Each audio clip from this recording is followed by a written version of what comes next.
मला सांगा काय.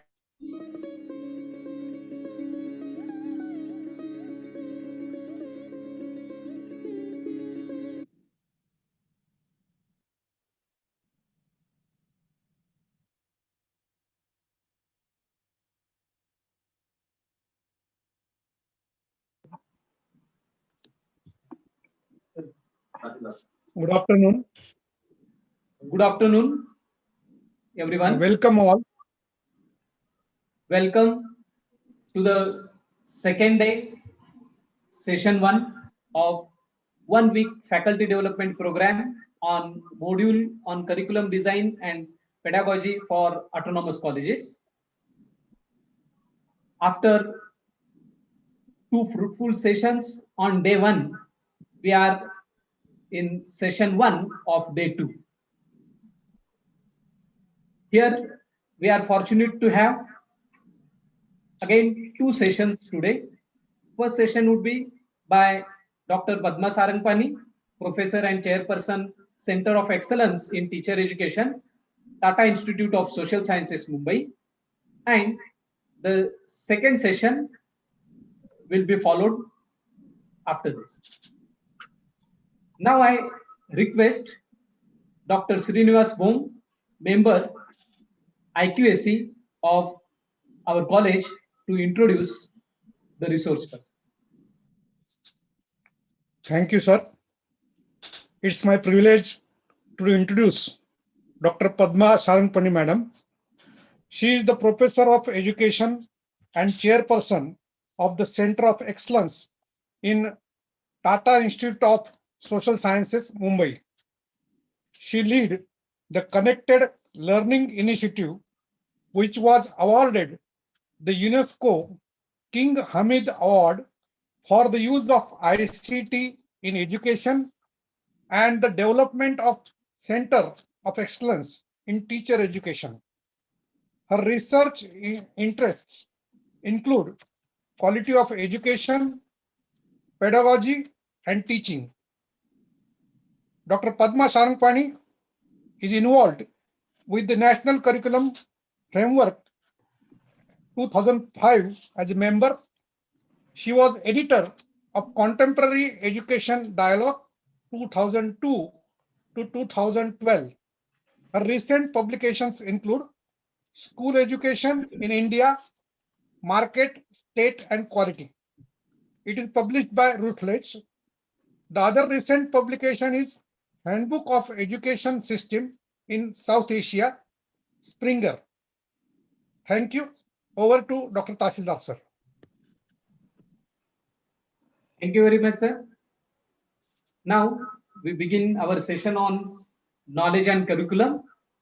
I request Professor Padma Sarangpani Madam to begin her session. Thank you very much for your kind introduction. Please give me a moment so I can share my screen. I hope it's in the slide sharing mode. Yes.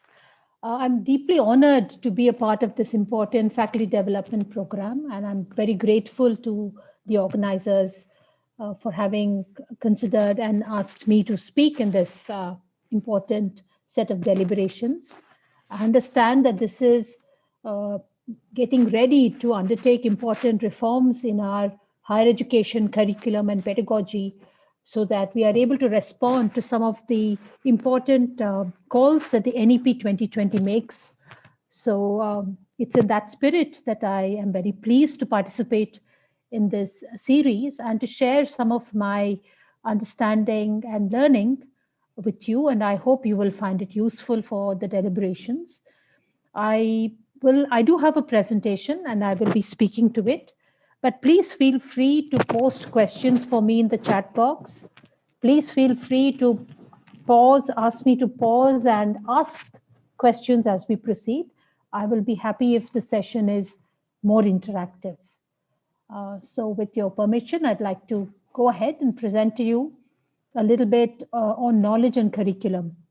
It is in fact one of the themes about which I have been deeply engaged and concerned, because a discipline like education is constantly challenged to define its own credentials as a discipline.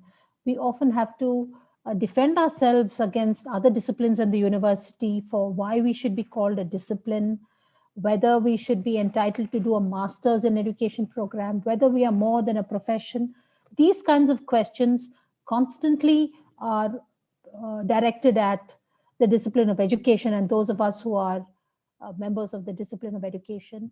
So I have often been thinking about the question of what are disciplines and what signifies a discipline in university. What is the meaning of ideas like multidisciplinarity, inter, trans, meta-discipline? These are important concerns. And in fact, the NEP 2020 has got 70 references to this term multidisciplinarity.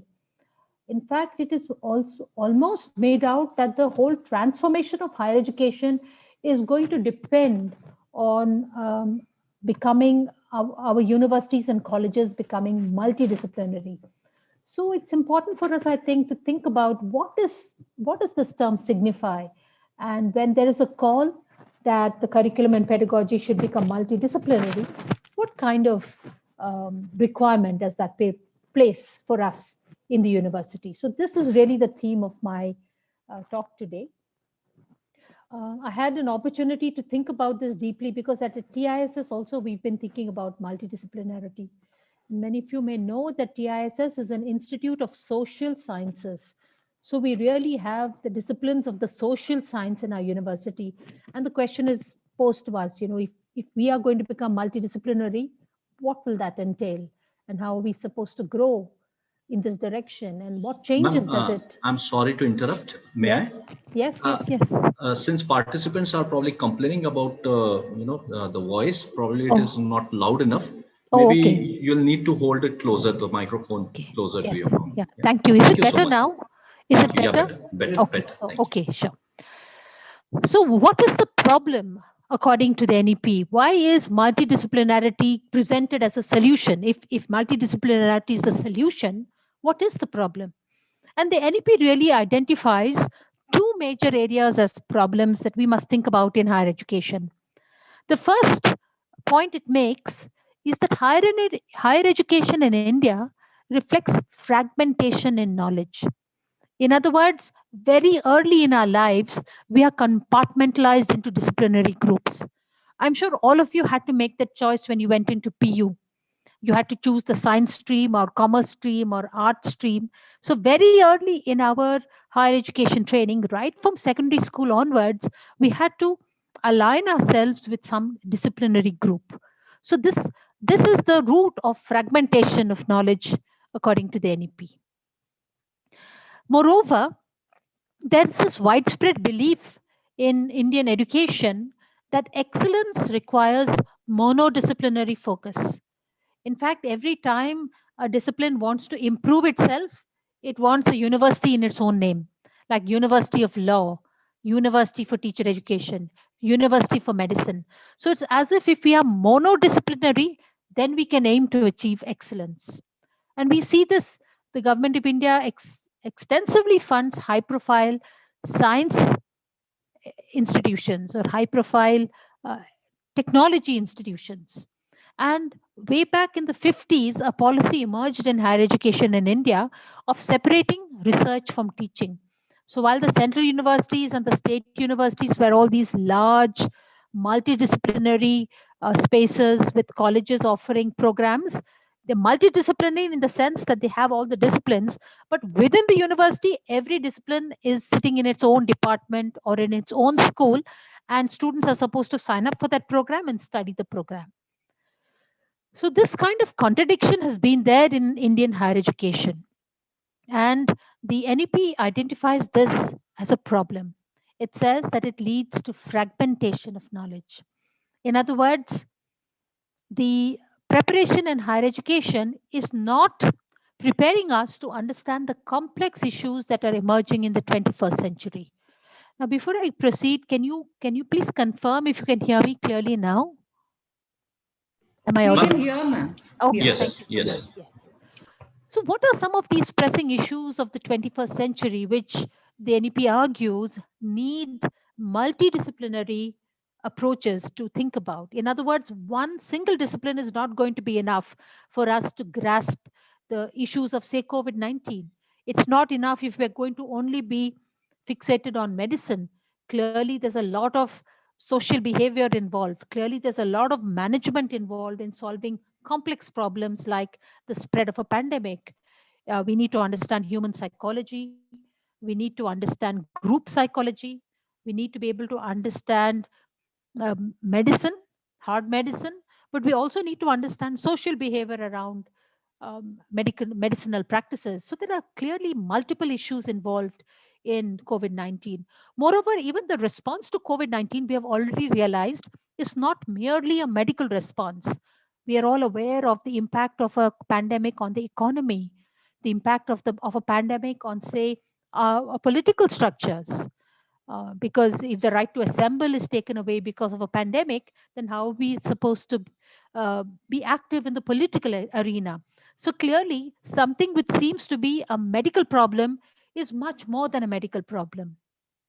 Similarly, with climate change, we realize that climate change is not only about geography and weather, it's about human behavior, it's about the economy again, it's about economics, production, even industrial practices and how technology is put into um, to use. Clearly, all these problems are impacting and affecting, say, climate change. Similarly, if we take the agrarian crisis, or we just look at how technology is growing in society, each of these arenas, which are pressing issues of 21st century, and higher education should really be looking at knowledge and understanding of issues of this kind, these are all profoundly multidisciplinary phenomena. I say profound in the sense that the nature of the issue itself, the nature of the phenomenon itself, is across domains and disciplines. It cannot be just bucketed into a single discipline. Indeed, if we go back and look at any important social issue or phenomenon of society, geographic, social, natural, we will soon discover that they are in the core multidisciplinary in their character. So the NEP says that, look, Indian higher education is excessively monodisciplinary. Either we are sitting in universities, but we are working in our own little departments, or we are funding these higher education monodisciplinary centers of excellence, and we're not able to really produce the kind of knowledge people that the 21st century requires. So let's pause a little bit and look, what are the disciplines? Where do they come from? What defines a discipline and characterizes a discipline? Now, I want all of you have got your, you must be having your doctorates or at least high degrees in your own discipline. And I want you to think a little bit about what it means for you to be a member and a practitioner of your discipline. The most easy identifiable way of understanding a discipline is to look at the university departments or the faculties or schools in universities, like the Department of Geography, the Department of Literature, the Department of Linguistics, the Department of Astronomy. Each of these departments is distinctive and it claims distinction, difference from others. And these are broadly what are disciplines. In other words, in a very loose sense, we can map disciplines onto these university departments. These are actually socio-epistemic formations. Let me just pause and unpack for you this idea of socio-epistemic. Socio meaning it's a social phenomenon. Epistemic meaning it has to do with knowledge. It's a formation around knowledge, but it's a social formation around knowledge.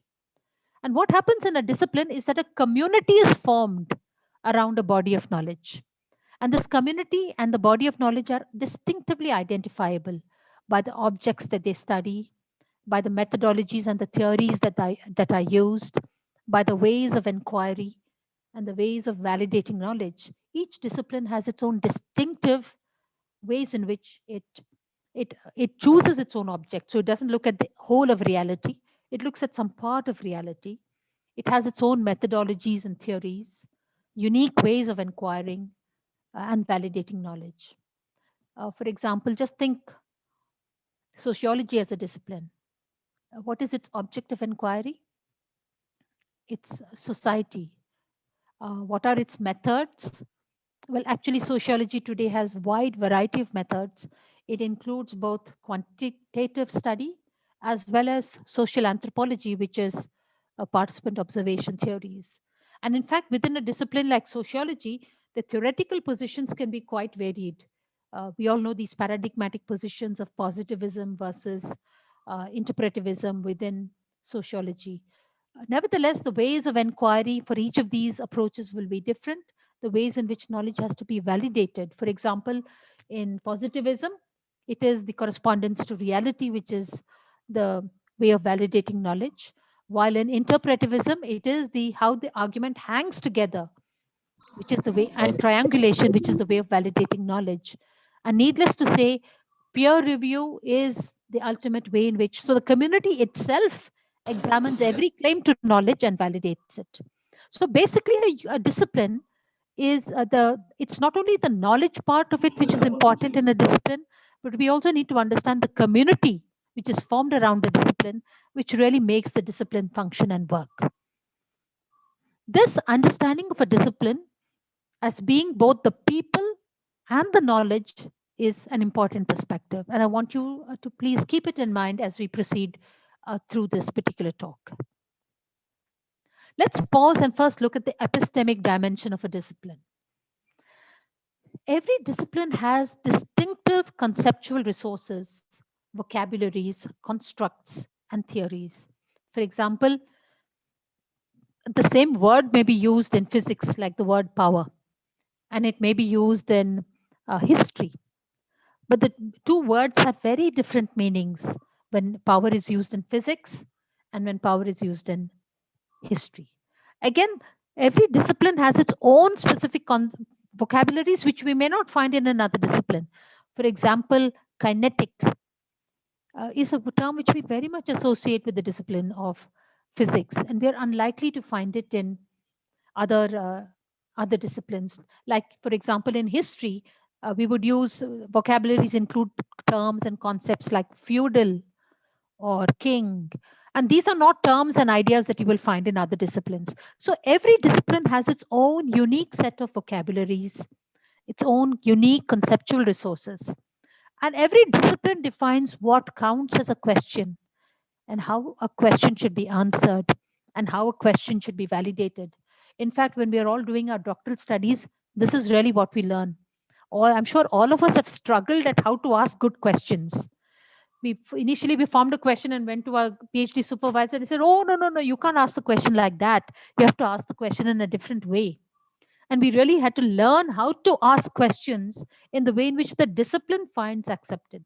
So in fact, our PhD guides were scaffolding our entry into the community which our discipline represents. Moreover, every discipline is an accumulation of knowledge. And we all know that we work on knowledge which is at least 100 years old. In fact, in some disciplines like philosophy, the accumulated knowledge is even 2000 years old.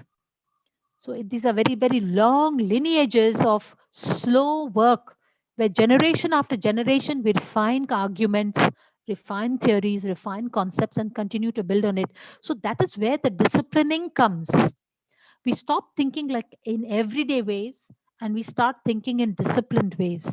So this word discipline, if you just think about the word discipline, it's a double-edged word, right? On the one hand, it means systematized knowledge. On the other hand, it means getting disciplined, learning to give up things and to think in particular ways. And that's really what is involved in learning of a discipline. We learn to think with the epistemic resources of a discipline, and we learn to do things the way in which practitioners of the discipline do. So in fact, many of our doctoral students, master students, they're closely observing us as senior members of a discipline, seeing how we carry ourselves within the disciplinary communities. And we basically learn by observing mature practitioners of the discipline. So clearly, every discipline has this epistemic dimension, which is the dimension of knowledge. Let me introduce what the dimension of community, and then I'll pause and invite any questions that you might have. As I pointed out to you already, a discipline also involves a community. And the community part of a discipline is actually very, very important. It's not enough for us to learn the discipline by reading books and reading journal articles. We need to learn the discipline by interacting with the peers of the discipline. And where do we find peers? Of course, we find peers in our own colleges and in our university, but we also find our peers in the journals that we read. We find peers in the conferences that we go to. And this peer recognition and peer review is a very important part of the formation of discipline. And we interact with each other in seminars and conferences. The language in which we speak in this community of the discipline is the language of the discipline. And we all soon learn to identify with the discipline. In fact, our disciplinary identities are very, very important for us in higher education. When we introduce ourselves, we say, I'm a physicist, I'm a linguist, I'm a mathematician. So our disciplinary training becomes a part of who we are. And terms that we use acquire their own lineage. And we are not only learning to become a mathematician, but we're also distinguishing ourselves from a physicist, distinguishing ourselves from a historian. So we learn both belongingness to a community as well as differentiation from other communities. And I'm sure all of you have experienced it, that most of the conversations that we have tend to be within the community. In fact, we very, very rarely have conversations across disciplinary communities. Maybe in the staff room we interact, but when we talk to a historian, we're not discussing chemistry, history of chemistry with the historian or some aspect of history with them. We're just doing everyday gupshup in the staff room. We do, but when we talk our own subject matter, we speak only within the discipline. Now, this is really important because some of the problems of multidisciplinarity, which currently is practiced in Indian higher education, has to do with the formation of these identities, which are very, very strong and very, very inward looking. So I want us to think about the fact that any discipline is both epistemic in the sense of a knowledge body, as well as a particular community or a particular type of practice. And it's actually equivalent to a culture. When we learn a discipline, we learn a culture associated with that discipline. Okay, I'm going to just pause now. And if you have any observations or questions, I'm happy to take them and then we can proceed. Thank you, ma'am. Yeah. There are certain questions raised by some of the participants. Yeah. I would like to read these questions on their behalf. Yes. The question, there is a question from Sarla Menon that was related to, I think, the 3 domains that you mentioned. Yeah. How can we integrate all 3 domains and prepare curriculum for higher education? That is the first question. Yeah. And secondly, she asks how we can bring out excellence in a multidisciplinary approach. So these are the 2 questions by Sarla Menon. Yeah. I would request you to just read out all the questions and then I'll. Okay. There is a question from some Nicole. What is the difference between multidisciplinary approach and a liberal arts approach? Okay. And a question from Priya Sundararajan. How do we move to have from monodisciplinary to multidisciplinary culture? Mm-hmm. And Mr. Royalwar Praveen asks why we should emphasize on evaluating doxatic attitudes. So these are the questions raised by certain participants. Yeah. I will have to actually just check the meaning of doxastic attitude before I engage with it. So give me a moment. Yeah. So it is depending on opinion. Doxatic means okay, based on opinion. Okay. Yes. Now, some of the questions of mono and multidisciplinary I'm going to come to. In fact, a lot of my talk is devoted to it. So I'll ask you to hang on. Let me just deal a little bit with this idea word liberal arts, liberal versus professional or vocational. Yeah, the classical Okay. distinction is between liberal, which is more inquiry of knowledge itself, versus professional or vocational or applied, which is about how I should use this knowledge in the world. So understanding for its own sake versus understanding for the purpose of doing a job or application. So broadly, this term liberal signifies something which is not professionally oriented, and which is more like critical inquiry oriented. And why does the NEP, why does it go by this American fashion of liberal arts? In fact, liberal arts education is one of the biggest exports from American higher education in the world today. We'll come to that in a bit. It's about a little bit about the politics of higher education transformation. But it's very important for us to ask why, how much. Should mono and multidisciplinary be seen in opposition to each other? What is the relationship that we should see between the two? Why should we be multidisciplinary? How will we achieve a meaningful multidisciplinarity? These are important questions that we should be asking and engaging with. And hopefully, as I proceed with this presentation, we'll begin to think a little bit more about this distinction. On the question of knowledge and opinion, this is actually the difference, right? Something which is an opinion cannot claim to be knowledge. Knowledge is something which is validated by a professional community. So it cannot be simply opinion. And that's the reason why the community is so important in any knowledge activity. If we cannot just be doing our own research by ourselves, when we think we have found something, we need to come back to the community and share what we know. And the community has to validate it, saying that, yes, this is not just an opinion. Yes, I agree.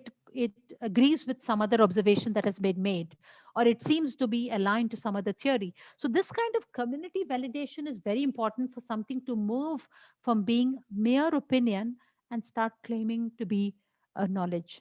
And that's really what the community does in any knowledge enterprise. It helps things that seem like opinion actually become knowledge.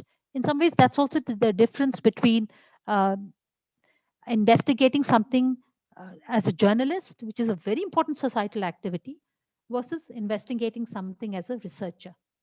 The researcher's claim would be harder claims to truth as compared to a journalist. Okay, so let's proceed and look at a few more things about disciplines and how they relate to each other before we reach this question of monodisciplinarity and multidisciplinarity. So the first thing we are kind of already engaging with is that disciplines seem to be different from each other, and each discipline seems to be unique. Now, the interesting thing really is that disciplines are in these forms. I mean, they get categorized all the time. This is, in fact, one of the earliest categorization of disciplines that was created by a psychologist called Biglan. And he was investigating the psychology of disciplines and how people belonging to disciplines relate to each other. And he found that it is useful to categorize disciplines into what are called hard disciplines and what he called soft disciplines. His argument was that the claims of truth in hard disciplines are much stronger than the claims of truth in soft disciplines. In soft disciplines, the claims of truth are more through an argument and interpretation, while in hard disciplines, the claim of truth satisfies very strong epistemic criteria of correspondence to reality or logical consistency and so on. So you can see how we can see that most of the sciences seem to fall in the side of hard disciplines, while most of the social sciences and humanities seem to fall on the side of soft disciplines. Some of us may even recognize this classification was made in the 70s, and we can also see that from the 70s till today, economics, for example, has tried to migrate and become a hard discipline. It has started to adopt far more positivist techniques. In fact, the recent Nobel Prize of RCT-based economics is a very hard claim to truths that economists have started making by doing randomized controlled trial experiments, which are one of the highest levels of truth establishment. So we can see that disciplines try to become hard because they feel that the truth claims of hard disciplines are stronger than the truth claims in soft disciplines. He also noted that disciplines can be pure or they could be applied. For example, nobody asks a physicist what is the use of the knowledge that you produce. But for an engineer, it's very much application oriented. Uh, an astronomer, what is the use of astronomy? That question is not considered meaningful and relevant to astronomy or to music. What is the use of music? They don't exist as disciplines because they have some kind of application value or practical use. They may become practical, but they're not pursued because they are practical disciplines. So they are not a part of the identity makeup of pure disciplines. But in applied disciplines, we are very oriented to our knowledge being useful, our knowledge being having to be relevant to society, like agriculture, engineering, education. These are very much applied disciplines as opposed to pure disciplines. And he also used this criteria of life versus non-life, those that look at the physical world versus those that look at the natural or biological world. And so these were one of the early attempts to kind of understand how disciplines are different from each other and how they relate to each other. This was a categorization made in the 1970s. The next slide I want to show you is a categorization that was made way back by Thomas Hobbes. This was the classification that he produced. And he tried to distinguish types of knowledge from each other. He called that knowledges of science. And if you can see at the far right end, the types of sciences or knowledges that he found, he regarded mathematics was different from cosmography, the study of astronomy, which is different from the knowledge of molecules. So this was the way in which, in the time of Thomas Hobbes, knowledge was classified. Mathematics, cosmography. So both astronomy and geography are counted as part of cosmography. Then there is the knowledge of architecture, navigation, which is one type of knowledge. Then he has the influence of the consequences of light of the stars and the influence of the stars. Astrology is considered a discipline at that point of time. And as we go down the scene, we can see poetry, music, all being counted as disciplines. Now we can recognize many of these knowledge domains even today, but we don't use the same terms to describe these knowledge domains today. And also the way we classify them is different today compared to when Thomas Hobbes was making classification. For example, today we don't place geography and astronomy together. In fact, what we have done is that astronomy has become a part of physics today, while geography continues to stand alone. Sometimes it aligns with physical geography or the study of the geology, and sometimes it aligns to social geography, which is more aligned to the social sciences, or it may be more aligned to the sciences. So we can see that this effort to classify knowledge and understand similarities and differences is a very old one. Now, what do we learn from this? The fact that this landscape of knowledge is shifting from the time that Hobbes looked at the landscape of knowledge to the time that Biglan is looking at the landscape of knowledge. The terms are familiar, but the way we're classifying these terms is actually shifting and changing from the time of Hobbes to Biglan to even today. And this is some of the things that we can learn from this classification of knowledge. For example, disciplines that used to be considered different from each other today are seen as the same. In fact, in some of the older universities, even in India, there are separate departments for astronomy and for physics. But many of the newer science institutes, we find astronomy being pursued in departments of mathematics or even in departments of physics. We don't find standalone departments of astronomy anymore. So the disciplinary status of astronomy itself has been challenged and shifted in recent times. Earlier times, in fact, in the times of Newton, astronomy and astrology were believed to be related to each other, and they were considered two sides of the same discipline. Today, we don't find astrology in the university at all because its claims to knowledge are highly suspect, while astronomy has got assimilated into physics. Similarly, we find that earlier medicine was pursued as a separate science, but today we find a lot of medicine aligned to biology, biochemistry, even biophysics. So the disciplinary boundaries of many disciplines are shifting. In fact, new disciplines are coming into existence. Biology and chemistry, and today we find biochemistry.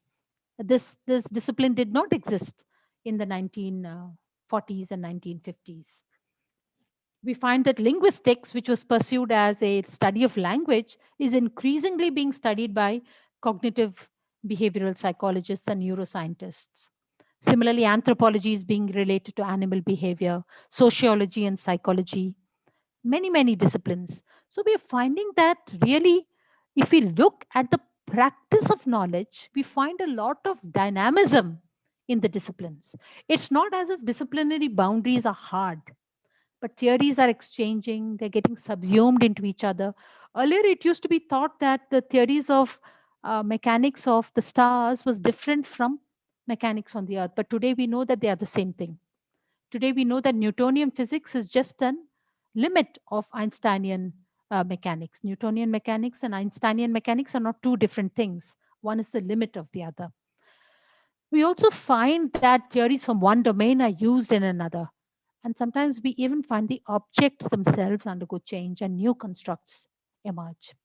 In other words, when we look at the history of disciplines, we find a great deal of dynamism in the boundaries and the objects and the methodologies of disciplines. Sorry. Yeah. In other words, not only are disciplines dynamic, but the landscape of disciplines themselves may also undergo change. In fact, one sociologist looking at university departments and academics described them as tribes and territories. He said that disciplinary identities are so strong that we behave like we are members of a tribe. Like in our own college, the physicists are one tribe, the language teachers are all one tribe, the sociology department is one tribe. Each person behaves like they are members of a tribe, and that their knowledge is like a territory that they have to protect, and their members are people that they have to protect. So we approach each other like we are tribes protecting our territory.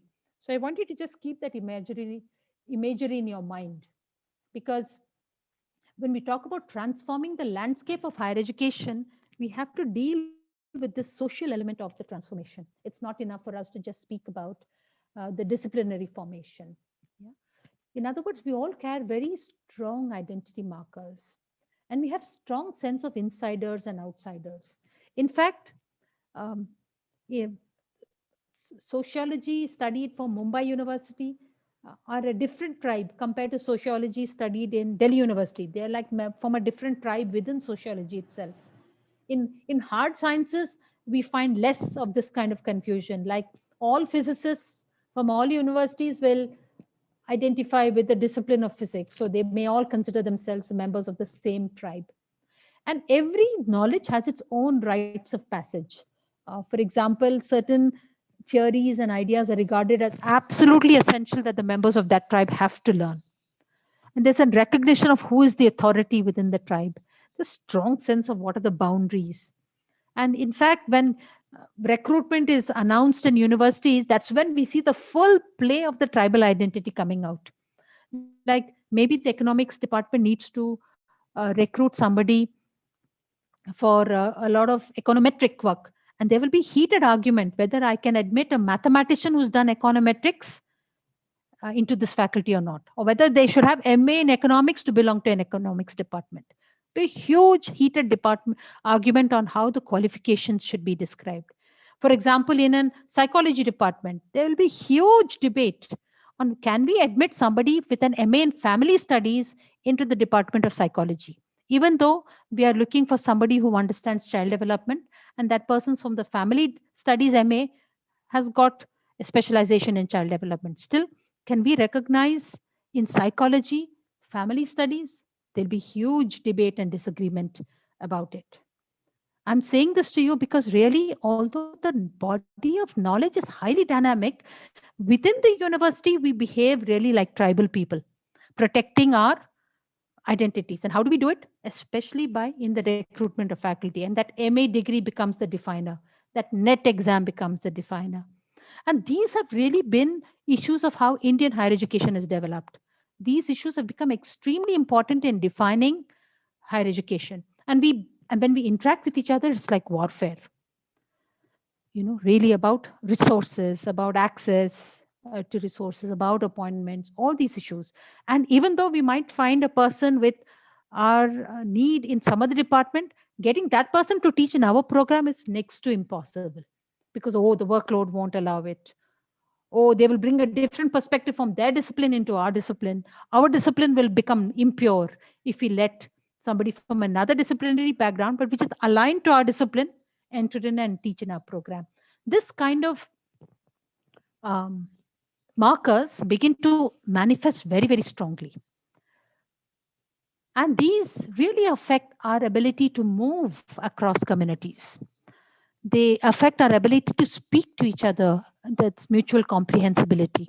And in fact, there's a pecking order which begins to operate. Like the hard disciplines regard themselves as being superior to soft disciplines. The pure disciplines start behaving like they are higher order than applied disciplines. So there's a pecking order which emerges. The sciences are regarded as stronger disciplines, higher disciplines as compared to the social sciences, and low below is the languages and humanities. So these kind of features begin to operate, making the entire domain of higher education like a landscape of warfare or territories. And what is this battle all about? Is it about knowledge? Yes, to some extent, it's about knowledge and how we will describe reality, and how what version of reality will propagate. But very often, it really boils down to access and control of resources. Whether we get the appointments that we want. Can appointment from our department be taken away and given to somebody else? When research grant is being given, who will get that access to research grant? It really boils down to access of control to resources. And so the differences in the relationships, according to the sociologist, are epistemological and they are sociological. And I think as members of higher education, I'm sure we all experience this. We must have already experienced it in our entry into higher education, being able to get a job, enabling others to find jobs, the kind of topics that our student pursued. We had to guide them at times, I'm sure, don't choose this topic. Employability later on will become different. So we were managing both the knowledge dimension as well as the social dimension. And it's not that the social dimension is bad and the knowledge dimension is good, but you can never have the one without the other. And we need to learn how to think with both when we manage structures and organization of higher education. I'm going to pause here before I move into the next idea that I want to talk about and invite any questions or observations that you might have. Yes, ma'am. There are some questions that I would like to read on behalf of the participants. Yes. There is a question from Mansi Kanuga. She asks how it would be possible to stay true to the subject in a multidisciplinary approach. Okay. Then Vrushali Kaneri asks, ours is a commerce college, so how we can opt for multidisciplinary approach? What is the support? Ian Palve has a question. He asked about the role of epistemic community in the development of science. Subhash Sinde, Professor Subhash Sinde asked if it's he makes a statement, actually, he has a remark, it's a fantastic concept to learn from our peers. So he's happy with that suggestion. Okay. Then Dr. Seema Purohit asked the difference between faculty and discipline, how to differentiate interdisciplinary from multidisciplinary to cross-disciplinary. Right. That is a concern. And there is a question from Mr. Praveen Royalwar. He asked if epistemology as a philosophical discipline developed into a science, how does each perspective illuminate our understanding of the subject as a whole? And there are two more questions. One is from Sarla Menon. The discipline gets branched due to specific knowledge, is deepened and not able to encompass the parent discipline to bring out its own identity and self-reliance. The question arises now, how far holistic approach hold the disciplines together? And there is one more question from Sony George Thakran. As much as a classification is needed so as to enhance advanced knowledge in specific areas of study and need specialization, the more we rely on this, there will be a tribe attitude. So this is the remark made by. Okay. Yeah. Yes, ma'am. Now, the question of the epistemic community is really an important one for all of us to recognize. And I think in the sciences, it has been well recognized how epistemic communities operate. In fact, in this very famous book, Structure of Scientific Revolutions, Thomas Kuhn examined how communities of science and scientists actually regulate how knowledge structures themselves will undergo major changes. For example, the shift from Copernican understanding of cosmology to Kepler, the Copernican revolution, and then these are like very, very major changes in our understanding of planetary motion. And unless somebody has tremendous authority and can influence a community, a new theory cannot replace an older theory. It's in fact very difficult for strong theories to get replaced by new theories, even though science is supposed to be evidence-based and so on, still the community regulates the functioning of evidence. And you see this very dramatically in labs, especially in scientific labs, where there's a senior authority who heads the lab, and then all the junior scientists carry out the work in the direction of the senior scientist of the lab. So the lab is a very good example of a community of scientists. And again, you will see that journals are really where publication takes place. So why is there so much emphasis on peer-reviewed publication and not just publication? It's because when a peer has reviewed your publication and then it gets published, then there is some blessing from the community saying, oh, this person, what the person is writing is important for others to read, and it is something new. So this kind of recognition is really what comes from the practice of peer-reviewed publication. And when we meet people in conferences, we build our network. That's really how the community, epistemic community itself functions. Now, what are disciplines? I mean, the question, can we be true to our discipline? What is the discipline? Ultimately, a discipline is a set of tools for thinking. The theories, the constructs, the methods, the data, these are all tools through which we try to understand reality and produce some new understanding and knowledge of reality. So we must think of disciplines as tools for thinking. They're not ends in themselves. Newton did not go about building the discipline of physics. He was really trying to figure out motion and mechanics. Einstein was not building the discipline of physics. He was trying to figure out the gravitation in space and in the relationship of light and energy and matter. He was trying to figure out those things. So each time we are kind of using the tools that a discipline offers us to think about an aspect of reality. And that's really what we must keep in mind. As practitioners of the discipline, we are not just transmitting theories. We're not just there as transmitters and lecturers. We're really there to profess new knowledge and create new knowledge. So use the theory to think about an issue, about a problem. That's really what the dynamism of discipline comes from, the use of the discipline to actually answer questions, not by just repeating the gospel. The gospel is not an end in itself. So if the discipline has at all developed over centuries, it's really because as it has been put to uses with new instruments, it has produced new insights and new knowledges. And then that is what has led to the development of knowledge itself. So this is really something which we must keep in mind. And in the Indian context, I will say it is not an easy idea to keep in mind, because way back in the 50s, research was taken out of the universities, and universities was meant to teach, and the research was being carried out in some research institute, whether it's an ICSSR funded institute or a CSIR funded science institute or a social science institute. The research was not there along with the teaching. We were teaching knowledge produced by somebody else. But the idea of a discipline is to produce knowledge and teach it. And to retain that relationship as practitioners of knowledge. I think that's an important idea that even NEP is reminding us of, that as members of colleges, as members of universities, we're not just there to transmit other people's knowledge. We have to be there as members of the disciplinary practice. Now, let me move on from this idea and pick up a few more things that I want to share with you. So coming back to this dramatic imaginary of tribes and territories, right?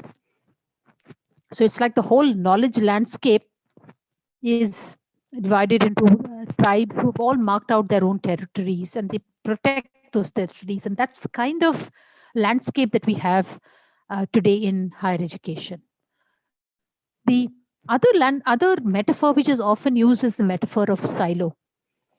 Yeah, we often say that we are all in our own silos. Silo meaning it's basically a silo is a big, tall building used to make to store grain. And it's just like in the universities, we have many departments. In fact, most of our universities and colleges are so-called multidisciplinary spaces, because in one university, we will have departments of many different kinds, right? We'll have science, we'll have biology, we'll have medicine, we'll have sociology, we'll have music. So if we go around the university, we'll find many disciplines. But every discipline is in its own silo, sitting in its own building block and doing its own stuff, admitting its own students, doing its own research, etc., etc. And on the other hand, we have these monodisciplinary institutions, which are exclusive universities, which are just pursuing their own discipline with all the resources and the power of a university. That means credentialing, resources, positions, everything else. And that's really what we should remember. It often boils down to resources for appointments, resources for infrastructure, and resources for library and research. This is really where the pinch boils down, access to resource. In fact, one of you asked, how can I, from a commerce college, how can I become multidisciplinary? Well, the bottom line is if you don't have access to resource, you can't become multidisciplinary, right? If you have to set up other disciplines along with commerce, definitely you're going to need resources to make faculty appointments. You're going to need resources to expand the library, acquire more books, subscribe to more journals, build more infrastructure for more students. All that is resource intensive work. So let's not oversimplify the matter of multidisciplinarity. It really boils down to access to resource. But anyway, the NEP is drawing our attention to both of these formations and saying, look, the monodisciplinary university has this high intensive research focus and enormous flexibility because it is its own university. So in fact, a lot of very progressive faculty appointments take place in these monodisciplinary science institutes. Like in the ISER Pune, you find a linguist sitting there in the science institute. No problem at all, because they can see that this linguist connects with neuroscience, which connects to biology. So let's appoint a linguist. They can see the possibility of a person who has done research in biology but comes from a physics background. No problem. Appoint that person to a department of biology. So there's far greater flexibility in these monodisciplinary universities because nobody is actually threatened by the crossing of boundaries. And there's a lot of money given to research. So a lot of this, what we're aspiring for, of a research-based movement and knowledge, we find in these monodisciplinary universities. But what's the problem there? Well, the net number of disciplines that the student access to is very limited. And very early in the student's life, they're getting pushed into one single discipline. And even more problematic, the faculty don't interact with faculty from other disciplines. They're just interacting within their own discipline. But let's look at the monodisciplinary university. What's the problem with the multidisciplinary university today? We are all like teaching universities. We don't have any time for research. We have such huge student bodies that we're all the time teaching and evaluating and correcting. And we are all in our own departments. In fact, we just meet and gossip with faculty from other departments, but we never really have serious multidisciplinary conversations. There's no research which is collaboratively across a department of management and a department of sociology. organizational behavior, for example, could have very easily been done between sociology and management, but there's no such collaborative research taken place, no such opportunity, because researchers has got neglected in Indian higher education universities. So that's really the two scenarios that the NEP is telling us, look, there's something right happening in both the places, but there's also something better that we need to achieve. And that's really what we want. We want the research orientation to come together with all the disciplines, the flexibility that one offers with the number of disciplines that the other offers. And so the NEP is really telling us, let us look at a new type of university or college. Let's not just think of tinkering around with the older formations. Let's really push to achieving something new. That's really the push that the NEP is giving to us. Yeah. It's telling us to do this. Let's really get out of the silos. Let's change the silos. We should not be in our, let there be more interaction between the silos. Let research problems begin to cut across the boundaries. Let's have courses that are taken across different departments. Like there's a student who is enrolled with a department of commerce. Doesn't matter. Let that student also do courses from psychology, because maybe they want to really work. Maybe by doing that combination, they will produce something new and different in understanding of market behavior. And maybe such new possibilities will open up if we allow students to take courses across disciplines and not put them into disciplinary silos early. So greater cross-appointment of faculty, open course credits that students can take wherever they want with their own interest, and especially research problems that will cut across boundaries and disciplines. Now, the UGC was already trying to do this. It created this category called CBCS, right? Choice-based credit system. That's really a push to think multidisciplinary, a push to create greater student choice. That's really where this NEP is pushing us. Yeah. So, sorry. Oh, I don't know why I'm not able to move to the next slide. Give me a moment, please. Yeah. Yeah. So let's just look at the way in which the interaction between these silos can happen. What are these three important concepts that we should be wrapping our heads around? Multidisciplinarity, interdisciplinarity, and transdisciplinarity. Let's just look at these three terms first, and then I'll come to the fourth term, metadisciplinarity. Yeah. In multidisciplinarity, we are expecting disciplines retain their own identity and structure, and they independently contribute to understanding of a problem. So it's not like the sociologist needs to now begin to learn the theories of the economist. But in looking at a problem, the sociologist brings their perspective and contributes it, and the economist brings their insight and contributes to it, and the agricultural scientist brings their contribution and contributes to it. So in a multidisciplinary system, disciplines independently contribute their perspective. Yeah. So that's really multidisciplinarity. That means the disciplinary identity and boundary is not actually undergoing a change, but from your disciplinary perspective, you contribute to understanding a problem. So if you can imagine what a teaching course might look like. So you pick a thematic area in which many disciplines have researched the same thematic area, and each discipline contributes understanding of that thematic area.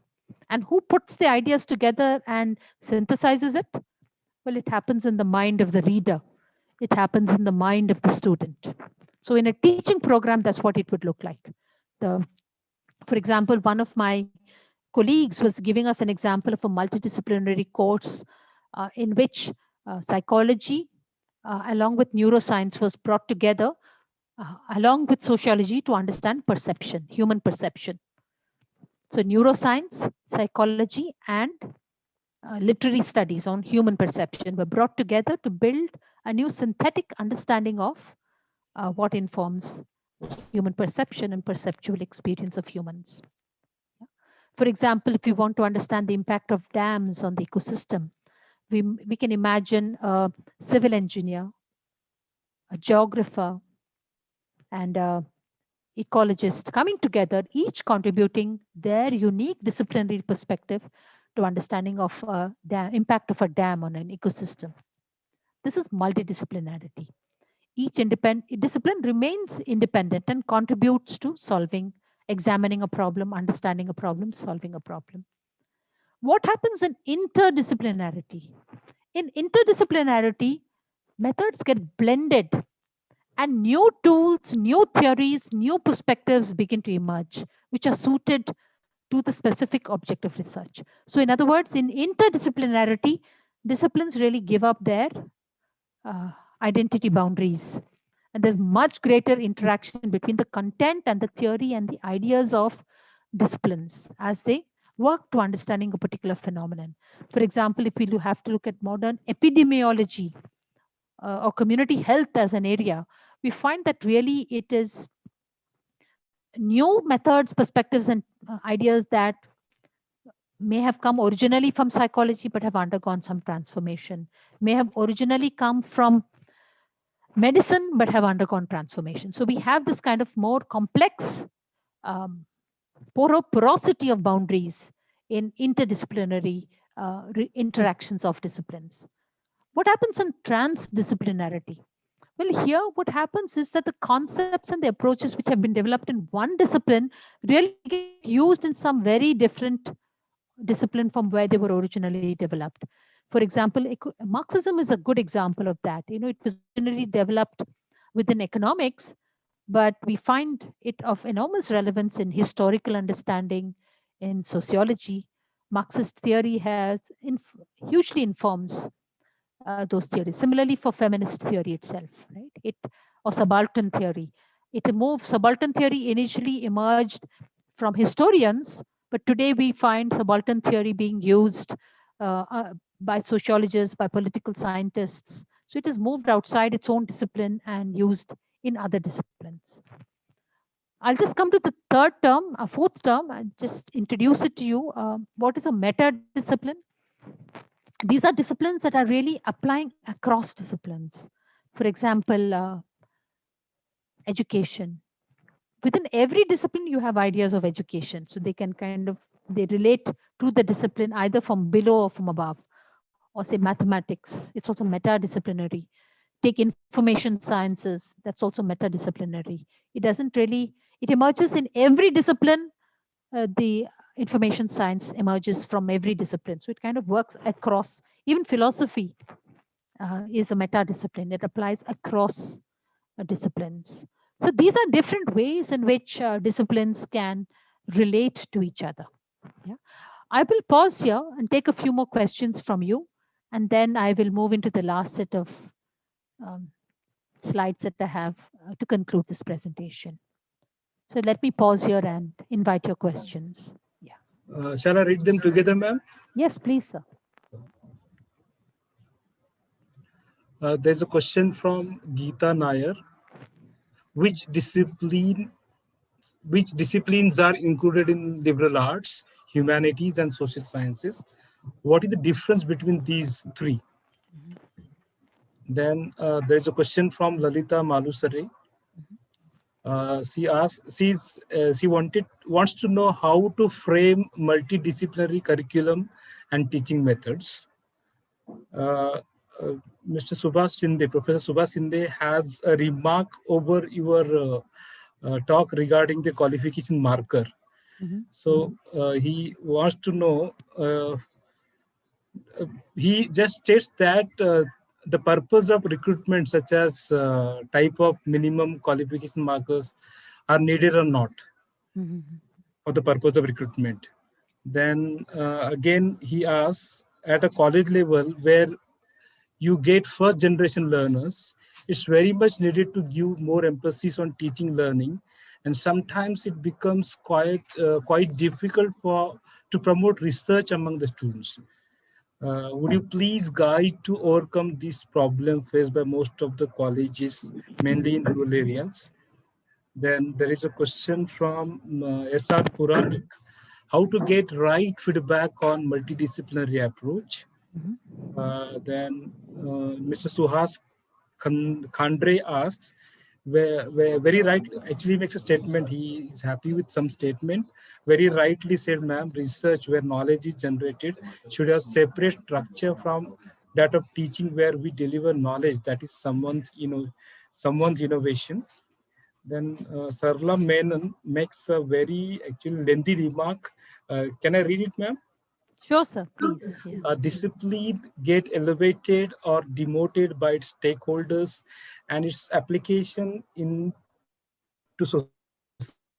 society. A discipline which was glorious in the past lost its impression only because of its practitioners. We always blame the old practitioner for being passive and observers for not responding to it. How the discipline of the philosophy lost its stakeholders swam to a discipline if it has market values. That is the case with discipline in social science, but disciplines in scientific field is getting valued. I think Yeah. Shivansh know that market value decides the value of the discipline. Right. And there's a final question by Namoita Dume. Do we introduce multidisciplinary approaches at the UG level or PG level? So these are some of the questions and remarks made by the participants. Yeah, I think these questions are really very, very important. And some of the slides that I will do in the concluding section will address some of your questions. So the question of how do we frame multidisciplinary curricula is something that I want to come to. Certainly the question of, what should be our approach when we work with first generation learners or even other learners who are really not interested in the disciplines. They don't want to become disciplinary practitioners and acquire skills. So clearly the set of questions that we should be asking ourselves in relation to our disciplines for such learners will have to be a different approach. So it's a very, very important question, and we'll come to that. The question of getting feedback on what we design is really, we have to go back to the community. So having a strong community, that's really what a board of studies is. A board of studies is a small section of the community. Even when we design a course, we consult with peers outside our college when we design a course. That's also reference to the community. The board of studies always has external experts who bring in their own perspective and validate the approach that we're taking. So these are really the institutional structural formulations to enable the community to interact and give feedback. So that's something really important to keep in mind. And that's really why they're so important in the epistemic functions that they, the epistemic functions that they meet for us as members of a knowledge community. The point that one of you has made, your rather lengthy observation regarding, the status of disciplines and how it moves around, you're absolutely right. That's really what happens. And, it's not a silent thing going on. It's active all the time. And what does it affect? It really affects things like the willingness of the government to put funding into research. I mean, why do science research get more funding as compared to social science research? Why are some programs allowed to go self-financing way? So then we just become teaching oriented, while other programs get government backing where we have the leisure to step back and do research. Research really needs some amount of economic surplus. If we are just teaching all the time, we can't do research. But then it boils down to this game of access to resource. So society is involved in it, politicians are involved in it, and we ourselves are informing the perspective. Clearly science communities have been far more successful in convincing governments that they are useful to society as compared to the social sciences. So we have to educate the public and educate perception of our discipline. And we have to engage with the representation of our discipline in the popular media. It's very, very important. And the death of philosophy in many universities is really because of that somehow we projected the image that we were irrelevant and we weren't saying things that anybody found useful. So this allowing our discipline to become irrelevant is probably, the death sentence. So they close the philosophy department, take away those positions and give it to other departments that seem to be more useful. But if we go down that way, if we're all the time having to prove our usefulness to society, it will begin to affect the structure and form of higher education, which is a very dangerous thing to move in. You know, in a island like Maldives, um, almost 90% of higher education is government funded. But 97% of higher education is only in professional courses. Can you believe it? Just in professional courses. Only 3% of higher education is in anything called pure, say, mathematics or sociology. So you can see that the entire structure of society is going to be affected if higher education becomes skewed in one direction and neglects other disciplinary areas. So the policy of funding in higher education is something of tremendous importance. And all of us as members of higher education community need to be aware of it, and we need to begin to influence both public perception, because public perception controls the political levers which control the fund release to our disciplines. So we should become, I think, very aware of it and be active in communicating the value of our disciplines in society. We have the social responsibility, I think. Let me just try to answer some of the other questions that have come up by presenting to you the last few slides. And it includes this question of, when should we introduce multidisciplinarity? Undergraduate, postgraduate, where? Yeah. So first, let's stop the question that some of you asked. Most of our students are not interested in disciplines. They want practical learning. They want stable employment. They're not going to be into research and publication. So is this even relevant to them, what we're discussing, whether it's multi or trans? Are they even going to be bothered by these discussions? In my view, that's a really good starting point. And let's really think about what our students, what is relevant to our students in terms of dispositions, attitudes, knowledge. What kind of questions do they need to be able to ask? What kind of issues are they going to confront that they need to begin to think about? This is really what the liberal arts education is all about. It says that we have to build autonomy in every learner and individual to be able to critically examine issues and make decisions in their lives. So liberal arts is not about arts. It's about a liberal perspective in thinking. It's really about promoting criticality, autonomy, and these kinds of disposition, alignment to constitutional values. That's really what liberal arts education is all about. And that's really what we need to start with. And then we need to ask ourselves, let's see how my discipline is going to become relevant to these kinds of matters.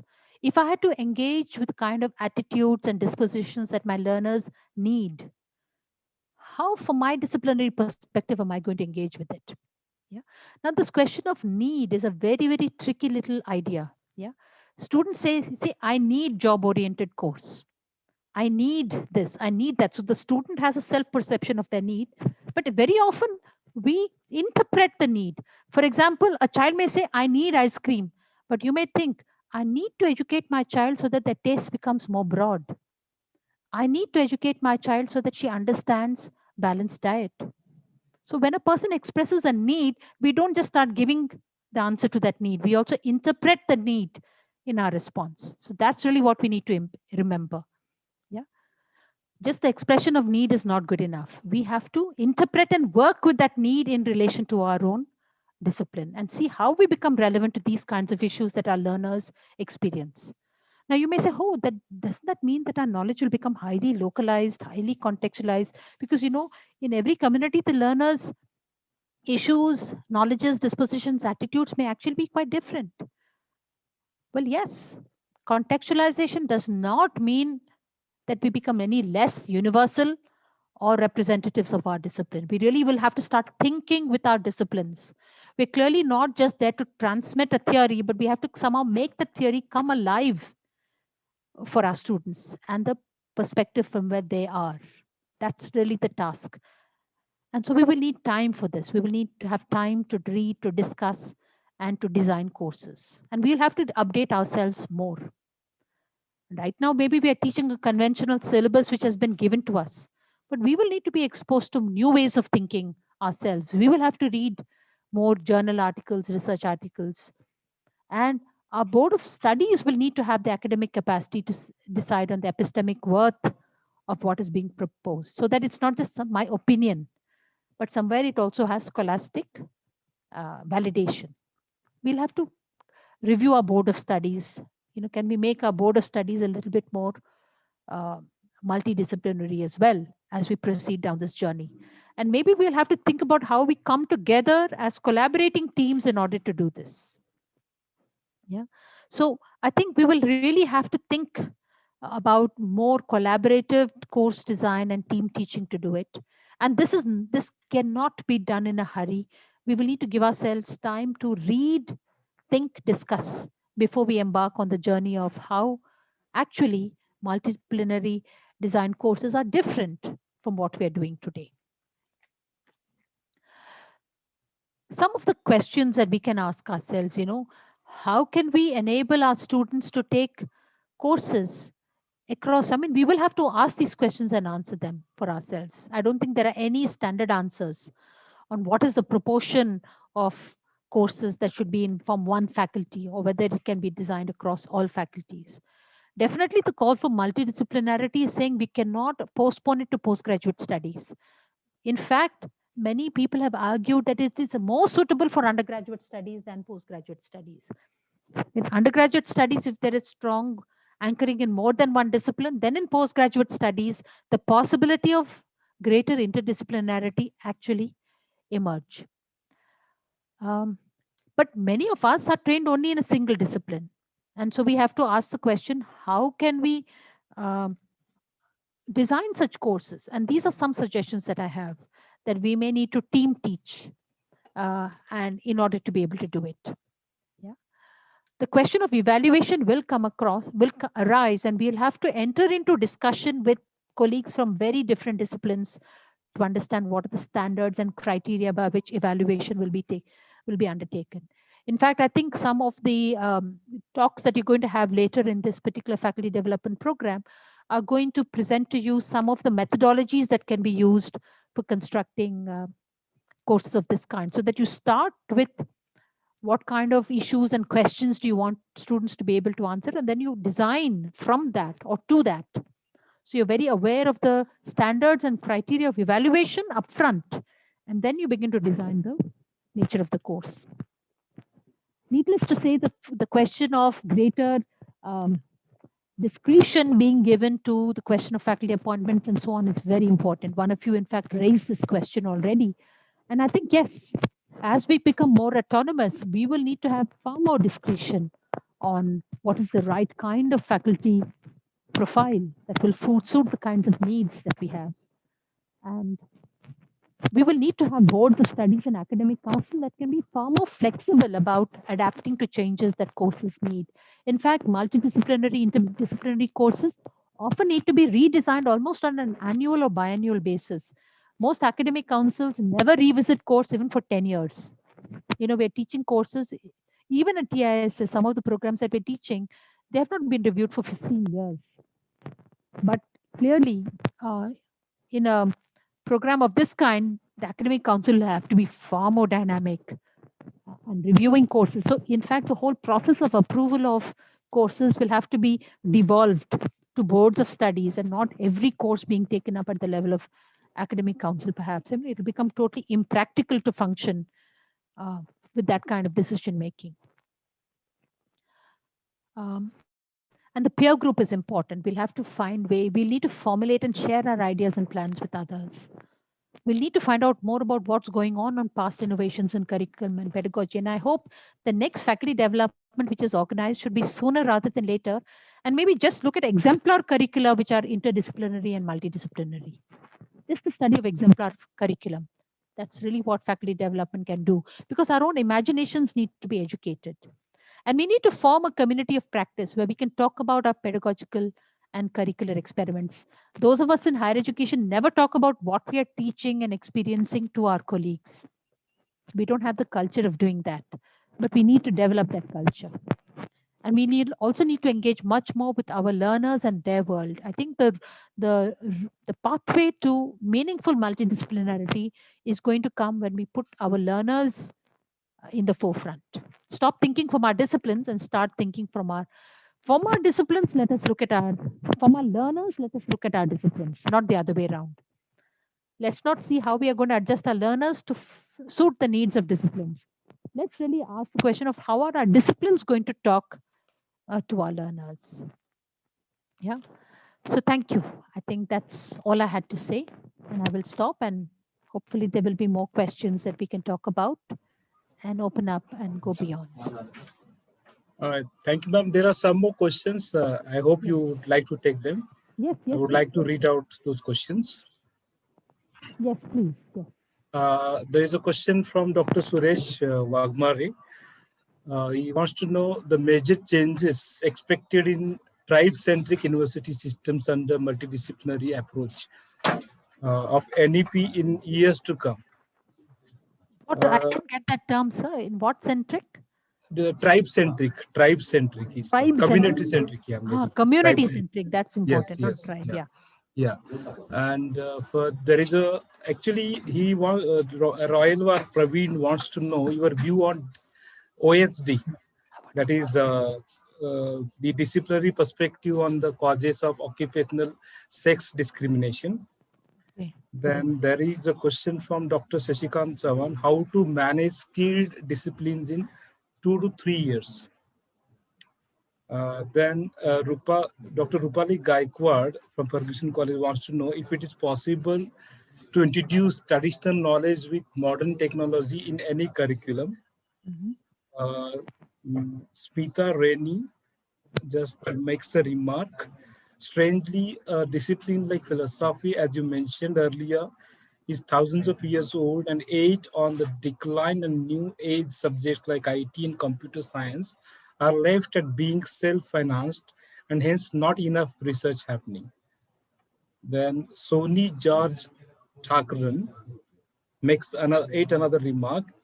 In certain disciplines such as medicine, where there is an enhanced need for core super specialization, and what are your views? He wants to know your views on such an approach. Understanding of sociology and even economics can be leveraged better to address issues and health problems so that research can be in the right direction to benefit the society. So she wants to know the answer for the first question. Further, Dr. Umesh Jagdale has 3 questions. The first question is, what different disciplines come under a multidisciplinary approach? Secondly, is there a concrete and well-defined concept of multidisciplinary approach? And thirdly, a well-defined concept is static and our pedagogical practices are dynamic. Are the concept and the practices compatible with each other? So these are some of the questions and remarks, Okay, ma'am. yeah. Please. So I'm sorry, I won't be very systematic with the questions that you've asked, although they're all very important. I think the point is that, the NEP leaves this term multidisciplinary really quite vague. And if you look at the list which is provided in the NEP, it's like mind-boggling, right? From music, translation studies, physical education, yoga, sociology, economics, it's a whole plethora of things. So clearly it is next to impossible for a single university to have the entire array of all the possible disciplines that could exist. It's impossible, and it's probably not desirable either for university to attempt to be that comprehensively multidisciplinary. I think we have to take away the spirit of what is being proposed and not try to give it a very literal definition. I think we should broadly think that it's probably not good for students to be only channelized into IT and not have any exposure or opportunity to study humanities and philosophy. I mean, within 2 years of doing IT work, so many students are dropping out and going into doing community work. Clearly, the IT education did not satisfy the inner human formation need that philosophy could have offered or humanities could have offered. They could have learned to find far greater holistic satisfaction in a humanistic IT rather than having to drop IT after a few years. So that's really the problem that the NEP is drawing our attention to, that if we are only studying commerce, then it's like any other interest that you have has to become a hobby, and it can't become a part of your formal education and study. So when we do this, we're cutting out the opportunity that something truly creative can happen from the student's point of view. That's really, I think, the key concern. In higher education, let's not forget that we are in the business of forming the person of the student. And I think all of you, especially the colleges and the universities in which you work, you more than anyone else is aware of this, that you are forming the self-confidence of the person, the identity of the person, the critical thinking of the person, the citizenship of the person. You're involved with this holistic development. And that's really what the name liberal arts is nothing but that. It just means holistic education. But the point that NEP says is let's not treat these as curricular and extracurricular. Let's make everything curricular, because what are the aims of undergraduate education? Let's keep the aims in mind and then design the curriculum to meet those aims. And in the some of the talks that you're going to do later, that's really the point that is going to be made. Let's not think from the disciplines and how to teach the disciplines. Let's think what are the aims that undergraduate education needs to achieve for my students. And then let's define all the components of the curriculum that will feed into the formation of this holistic human being, which is the job of undergraduate education. In fact, there is no denying that in a modern society such as ours, undergraduate education plays an extremely important role in formation of the citizenship and indeed in maintaining the constitutional values for which this country has been created. I think we must not forget that that is our and very important goal. Becoming a productive citizen, finding the means for productive work is a part of it. And it complements the other things that need to happen. And if you ask students, they will not recognize it because from their vantage point, it is not visible to them. But all of us are mature adults and we know what gives the possibility of holistic life, isn't it? We are all aware of it. And that's really the duty that we have towards our students. So I think let's keep that in mind and that will help us on this journey if we keep in mind the larger aims of education that we have. Yes. And I would definitely say that it has to be a balance between student choice as well as advice. So in fact, multidisciplinary curriculum, liberal arts curriculum will work only if we're able to give more individualized attention to students. We'll have to mentor students. We'll have to give them detailed feedback on how they're thinking, how they're writing, how they're communicating. So we'll have to review these teacher-pupil ratios with which we work. We'll have to aim at teacher-pupil ratios like 1:12. I don't know what the current PTR in your colleges is, maybe 1:15, 1:20. Yeah. But to be truly human forming in our work, we need time with students, and we'll have to move in the direction of more favorable PTRs. On the question of traditional knowledge, I feel if we begin to engage with the life world of the student, then many of these questions will sort themselves for us. Most of us are not trained in traditional knowledge. We are not trained in Ayurveda, for example. We are not trained in traditional Indian philosophy, for example. So when we speak about these subjects, we are very, very journalistic and immature. I think we have to really engage with the knowledge practitioners of those domains and bring them into interaction with us. Otherwise, I feel it is very, very unimportant journalistic kind of interaction with the question of traditional knowledge. But it's much more important for us to be open to the life world of the student and think from our discipline. See, the only thing that you and I have about which we can be confident is our own disciplinary training, right? And we must work from that. And what is multidisciplinary telling us? Well, don't just work with your disciplinary perspective, get into collaboration with another colleague from a different discipline, and together you try to create something, a meaningful lens to look at a part of reality. You collaborate with a colleague and produce a new course. That's really the message. I mean, I am trained in physics and education. Tomorrow, I can't start going about designing courses in biology. I'd be a fool to think that I'm in any position to combine my physics with biology. Somebody else trained in biology, I must collaborate with them to produce a new course for teaching or a new research project that we will pursue together. That's the way to go, really. Otherwise, we will become journalistic and very, very. The last thing we want to communicate to students that knowledge is a very trivial. It's opinion, right? We don't want opinions. We cannot lose sight of knowledge in this whole thing. There are a few more questions. Shall we take them or just? It depends on the time that you have. I also need to leave, and I don't know. Sybil will give some advice. Yeah. We are running short of time. I think yeah. it's better. They can contact you through your emails if they have got yes, I will be most pleased, and I hope you will send me the questions in the chat box as well. I think yes, we'll email the questions to you, sir. Sure, any combination, Ayurveda, maths, computer science can be multidisciplinary, but let's not forget it has to be meaningful coming together. You know, we cannot take Ayurveda and sprinkle it like some holy water to make things look good. These are not holy water ways of making disciplines come together. They have to talk to each other. The disciplines really must talk to each other. And I think then we're talking about meaningful multidisciplinarity. Otherwise, we'll have, like a circus.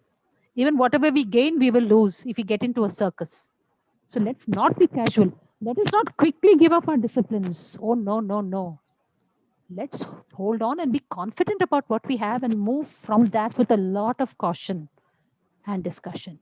Let's not just try to jump onto some fashion which is blowing in the air and give up the important things that we have learned. Right? You and I are all practitioners of our disciplines. We know the value of it. Otherwise, we would not have become lecturers and teachers in our particular areas. We love our subject matter. We're not in any hurry to stop it. The question is, how are we going to bring it into interplay with something else and create something which is adding meaning to our students? And I think that I would certainly say is very, very important for us to keep in mind. We don't want to trivialize disciplinarity at all.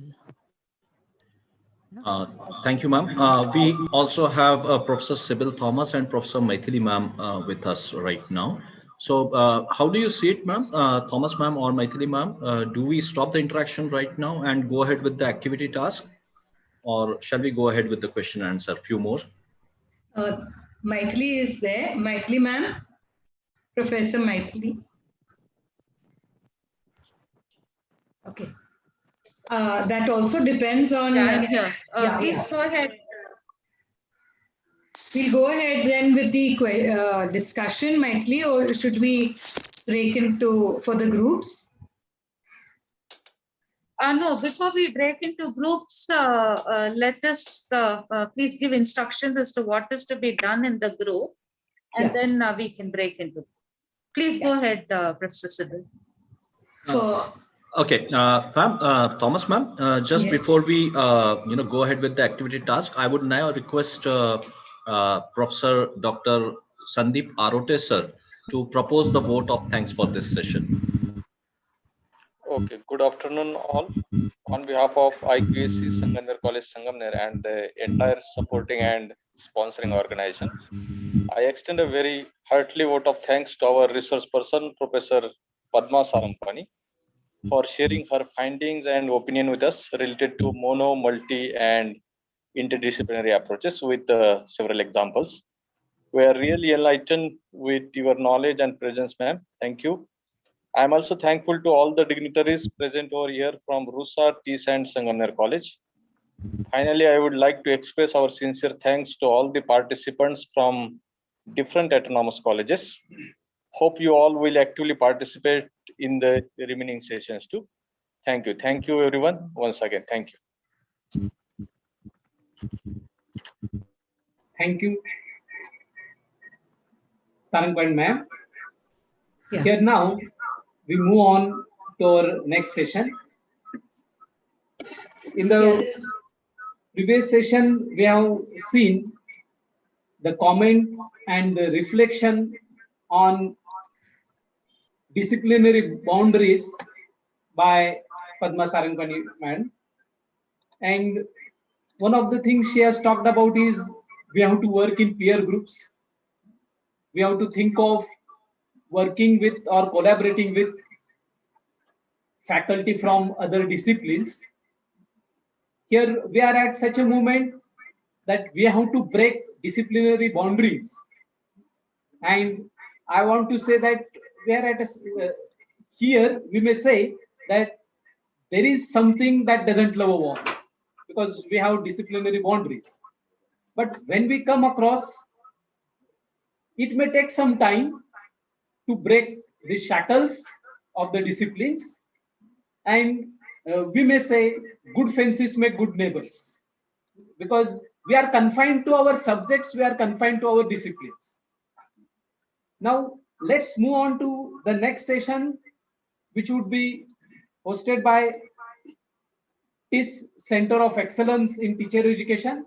I request Maithili Ramchand ma'am, Sibyl Thomas ma'am, and Jyoti ma'am to conduct this activity-based session where we will break into peer groups. Thank you very much. Over to you, TISS. Yeah, thank you very much, Dr. Bhaskar. I think Professor Sarangpani has set the ground for us in taking up the short exercise, and going by the kinds of questions that have come, we felt enthused to try a short exercise now, if that is okay with all of you. I hope I'm audible. Yes, Maithili. Yes, you are, ma'am. Yeah.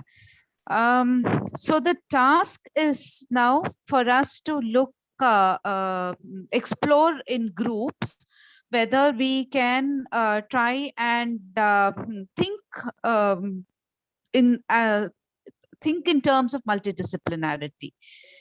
So the specific task that we will be doing when we break out into rooms just now is to, one, identify a theme which we feel lends itself to a multidisciplinary course. And a few examples are suggested, but please do go beyond them. So again, going by the questions that you have asked, Professor Sarangpani, I think you have much better ideas in terms of the themes that will lend themselves into a multidisciplinary course. So that is the first task, to come up with a theme that will lend itself into a multidisciplinary course. Two, we thought we will also engage very briefly in this backward mapping curriculum design that Professor Sibyl Thomas had shared with you yesterday. And we'll just take up one short portion of that. So after we identify the theme, we will come up with a set of outcomes for the course, say about 5 to 6 outcomes. We will try and design this as a 4-credit course. So we will come up with about 4 to 5 outcomes. And then third, more importantly, what you've all been discussing just now in the session, in terms of how do faculty from different discipline contribute to the course. So who are the faculty that this particular course will consider approaching? And here, most importantly, we have to balance out between involving too many disciplines and too many faculty, because then it becomes too cumbersome for coordination, etc. I'm saying this specifically from the context of a pragmatic design of the course and offering it for undergraduate students.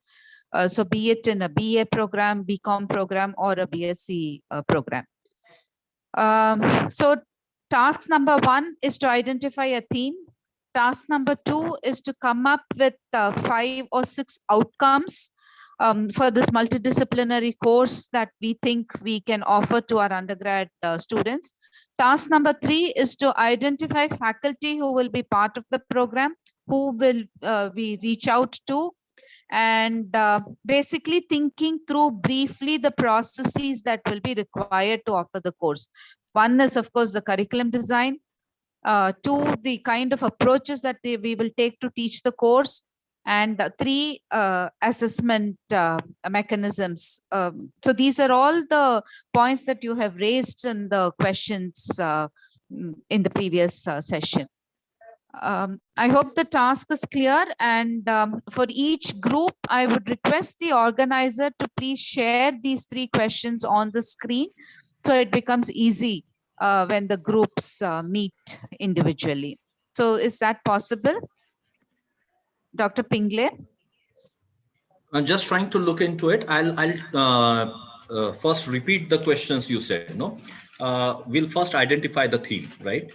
Second is try to draft out some 5 to 6 outcomes, considering it as a UG program. Then faculty, what faculty would be the part of the program, or whom do we reach out to? And lastly, the requirement of the courses, for example, the curriculum, the approaches, and the assessment, etc. So this is what the participants are expected to discuss and come out with once they end up their discussion, right? Absolutely, Dr. Pingle, you got it. So I think Professor Sybil has shared it, isn't it? Sybil, you've shared. Email, a typed email. Dr. Pingle, I sent an email, or should I share that again? If it is possible, you can you screen share it right now? Yeah. Will it be possible? Yeah. No, Dr. Pingle, I think it will be more useful if we can ensure the screen share possibility within each breakout room. That way, each one will have access to the screen. So sharing it now in the entire group is not going to be very useful. Okay. So shall we break out for say 20 minutes and then come back and take about 5 minutes for each group to present its deliberation? So I know 20 minutes is ridiculously short time to think of something as complex as this, but let's say this is a kind of a flavor for us. Very quickly in 20 minutes, how do we come out? So the groups will be automatically created by Zoom, and we will be randomly assigned to different groups. So let's try out and see if we can at least come up with the theme and 1 or 2 outcomes in the next 20 minutes. And then when we reassemble back, please assign one person from each team to share what you have discussed. Thank you very much. Thank you, ma'am. I'm repeating it out for participants again. Participants, through the breakout room facility of the Zoom platform, we are now distributing you into different rooms randomly, say around 8 to 9 random groups, and you will be distributed across these rooms, and then you are expected to discuss amongst yourself regarding the identification of a multidisciplinary theme that you are aiming at, with 5 to 6 outcomes that you can draft out, and the faculty which you want to be the part of this program, or the people whom you would like to reach out for this program, and requirement of the course, for example, the curriculum, the approaches, and the assessment, etc. So this is what we are going to do for next 20 minutes, and then we can have 5-minute discussion after this. I can see even in the chat, Jyoti has shared the questions. Yes. So that also will be helpful. Yeah, I think we can now begin. Yes. Breakouts or breakout, there will be no time limitation when I'm making. हम आता breakout करून द्या, then we'll see. 10 to 9 to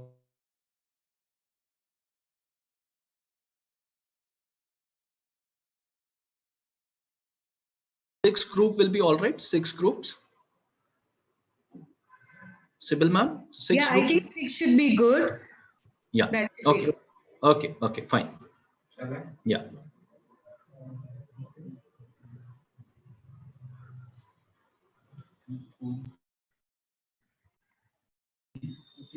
We'll have 48 participants roughly in a group. I need 5 minutes because we are 6.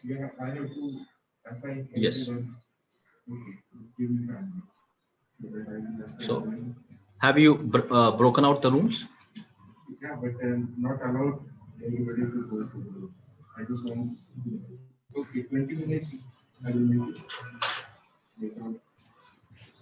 20 minutes.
Hello.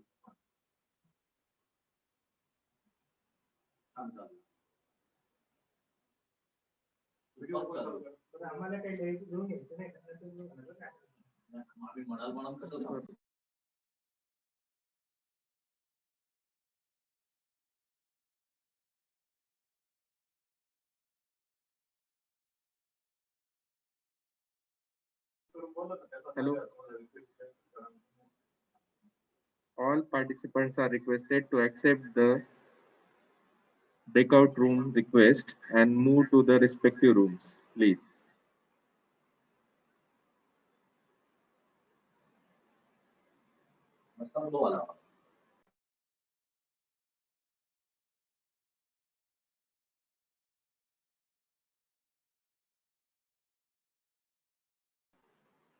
It is request to all participants, please join the breakout rooms.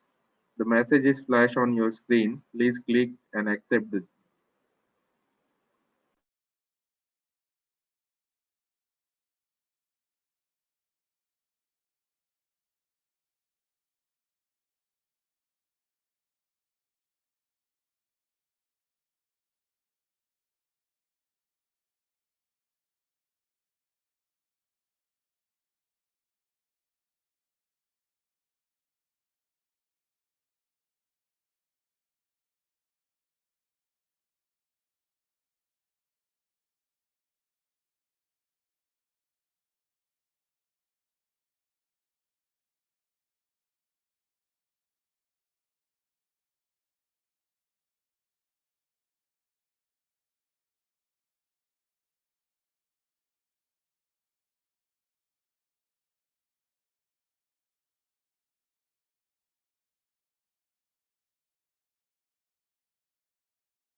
Autonomous cycle.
All participants are requested to join the respective group.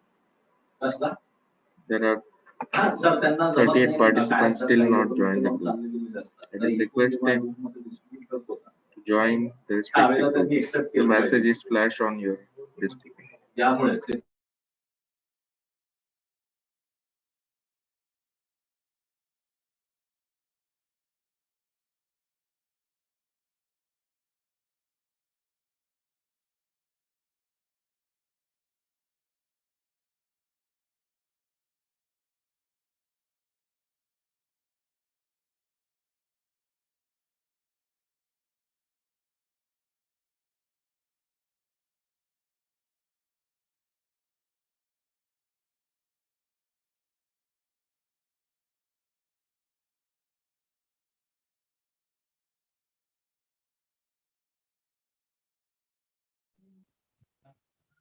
Dr. Bhavaskar, I still find quite a few who have not joined any groups.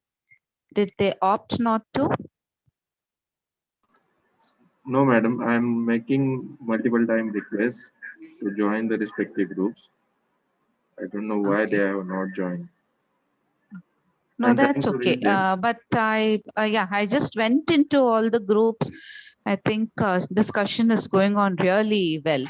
Very Yes, nice. that's true, ma'am. I'm trying to make the announcement again. Hopefully, they will join the respective groups. That's okay. If they opt not to join, that's fine too. Okay, ma'am.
Yeah, dear participants, welcome back.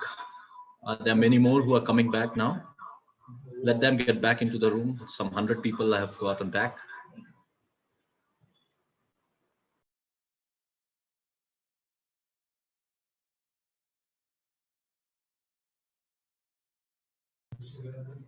We have come across a wonderful exercise. I mean, this is something that happens, when intellectuals from Tata Institute of Social Sciences, RUSA Maharashtra, and all the autonomous colleges, they come together. All the autonomous colleges, they come together, and this is what you experience. And hello. Yes, Joshi sir. Yes, sir. So now we are very eager to listen to all the participants who have breakaway. So things I think went well, I hope. Yes, actually, while discussions were going on, Joshi sir, I'm happy to tell you that I moved around in all the 6 rooms, and lots of chirping was going on. People were hurriedly going through the various aspects of identifying the theme and the outcomes and the requirement for running that program. And I guess the discussions now, they will be very, very fruitful. Yes. So I hand it over back. Yes, sir. Yes, sir. After that tedious meeting that you might have had, this will be really refreshing for you. Yes. And along with me, Dr. Prabhakar is also with me in the car, and we wanted to listen to everyone. Yes, welcome back, sir. Prabhakar sir, welcome back. Yes. Hi. Yeah. Yeah, hello, sir. Thomas, madam, shall I hand it over to you so that everything is summarized well? Sure. Okay, so we'll begin first. The first group who would like to present, I don't know the group numbers, but since I was a part of, I think, Munira Khan and Moses Colette's group, so I think that group, could you begin? And the next group in the chat could put the name, so we would call on them immediately after this group. So exactly 5 minutes, maximum 6, then we would have the next group. Yes, so over to you, Munira, madam. You're muted. Yeah, I'll unmute her, Munira ma'am. Yeah. So in the chat, please put the next group member's name. So accordingly, sir will know when to give the co-host rights to unmute. No? Munira ma'am, you can unmute yourself now. Yeah. And the other groups, please put your names in the chat. So sir can side by side, Dr. Pingle, just see the names in the chat and unmute after this. Sure. So by the time good evening, everyone. Munira Khambawala from Wilson College. I belong to the Department of Sociology. Okay, along with me, 2 other teachers would be presenting. So if they can put their names in the chat box, so please unmute them as well. Okay, so we had a wonderful discussion, and thanks to Sibyl ma'am for consolidating the ideas. So the course that we have thought about is urban planning and development, and where we will start with history of urbanization. So what happens often is, we never look at the history part. We just jump into teaching them about the contemporary era and the problems without understanding the base. So we start with history. Then when you look at urban planning, naturally economics would come into picture, where you look at budgeting and planning. We will include microbiologists, zoologists, life sciences, for public health, epidemiology, for waste management solutions. We cannot do without science and technology, where we will have to use GIS system, green technology, energies, efficient buildings. And last but not the least, since we need to conserve our environment, so we will go paperless. So cloud computing is a major component which the students will be taught how to how urban administration can be taken care of using cloud computing. Over to the next sir, who is going to continue with the course outcomes. Smitha ma'am, please. Sir is going to Moses sir. Dr. Sardar Patil. Is it Dr. Sardar? Yes, Patil. Yes, give me a second. Sir, please. Yeah, very good evening to one and all. I'm Dr. Sardar Patil, working as an assistant professor in Department of Geography, ASP College, Devruk. It is the only autonomous college in the southern Konkan. And just we had very fruitful discussion related to urban planning and development. It was very difficult to frame the syllabus within 20 minutes and with multiple inputs, because we had so many background we have personalities from various backgrounds, and after all, we all concluded that we will frame the syllabus about urban planning and development. Regarding curriculum, the outcomes, course outcomes, and we have decided it regarding knowledge, skills, and general competence. After the completion of the course, the learner will get the knowledge of basics of all the disciplines that are included in this, because it may be history, geography, then sociology, all aspects.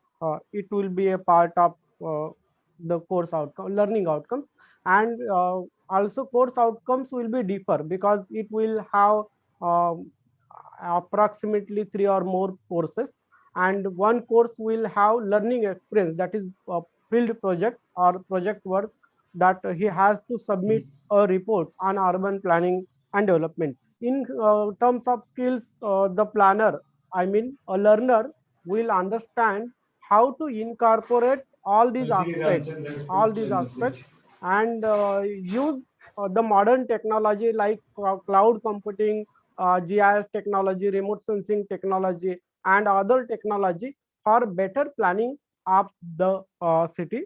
And general competence, that the learner may be a competent to work as a planner. And if I have missed any part, ma'am, please, you can continue. For want of time, I'll ask Smith, the next person, to just give the name and start off. Continue from where it's left. Unmute Smita Rennie. Yeah, okay. Thank you, sir. Thank you. Thank you, Sibyl ma'am. I'm Smita Rennie and I teach at Bhavan's College in the Computer Science Department. So for this course development that we've just done, I would be talking about the pedagogical approaches that we can take up. And since it is such a multifaceted and it's an amalgam of so many disciplines, just one method of approach or examination will just not do. So what we thought is that definitely there will be projects where the student will have to design entire and urban planning has to be done, where all the skills will be projected. This will also include specifically audits that are very specific to energy and green. So these audits are very important in a city or in an urban area. So therefore these kind of audits the students should know. Their presentation skills and their negotiation skills should be very good. All this in the theoretical aspect, and in the practical aspect, definitely an internship where the student can actually work on a live project and take a first-hand feel, or get a first-hand feel of how the entire project is done. And what we thought is that the first one part of the project one part of the internship could be just a know and feel of where the student is maybe a passive attendee to what is happening, and then the inputs can start off later. So these two aspects in the practical section, which is the internship part, over and above the project, the audits, energy and green, and other presentation skills of the student. So these can be the pedagogical approaches that can be used. Any thoughts, any feedback, Dr. Joshi, anything? Should we move to the next? Anybody else would want to add something? So I think we saw that the main theme was on urban planning for a course that multidisciplinary course that they visualized, and this quickly how they could go into what could be the objective. Yes, Dr. Joshi.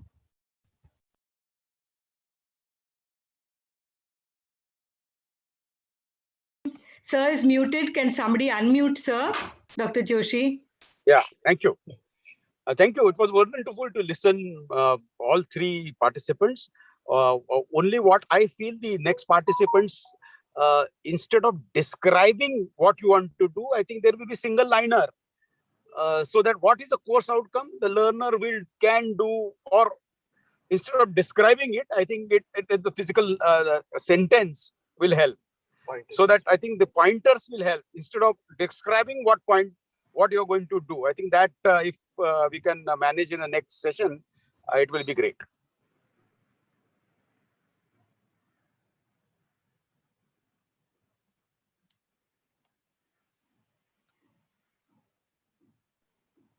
Dr. Pingle, over to you for the next. Dr. Seema Purohit, Group 6, if you can unmute yourself and present what you might have discussed.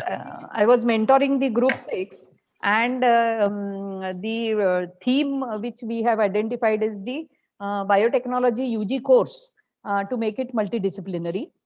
So in that, while suggesting, people have contributed that there has to be the statistical and data analysis, because with the advent of data science and with the databases, we can have in biotechnological field, the statistics or the statistical analysis can be the integral part.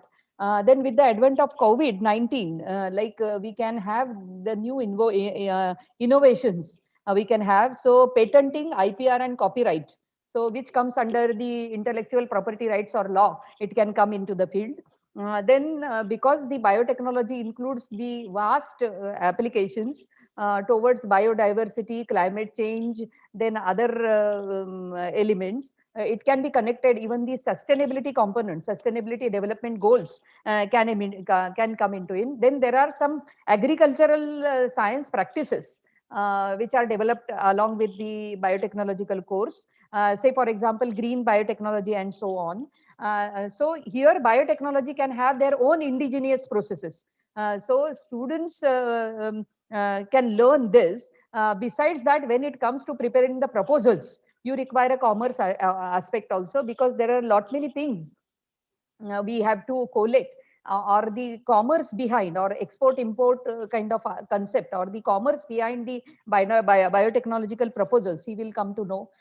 So these are the multidisciplinary this. So I think may I request my group member Naomi or some other member to Group 6 can collate the outcomes one by one, just one liner, and finish it fast, as Dr. Vijay Joshi has said. Yes, madam. Yeah, please. Yes, Ma'am, you are on mute. Naumita. Yes. Yeah.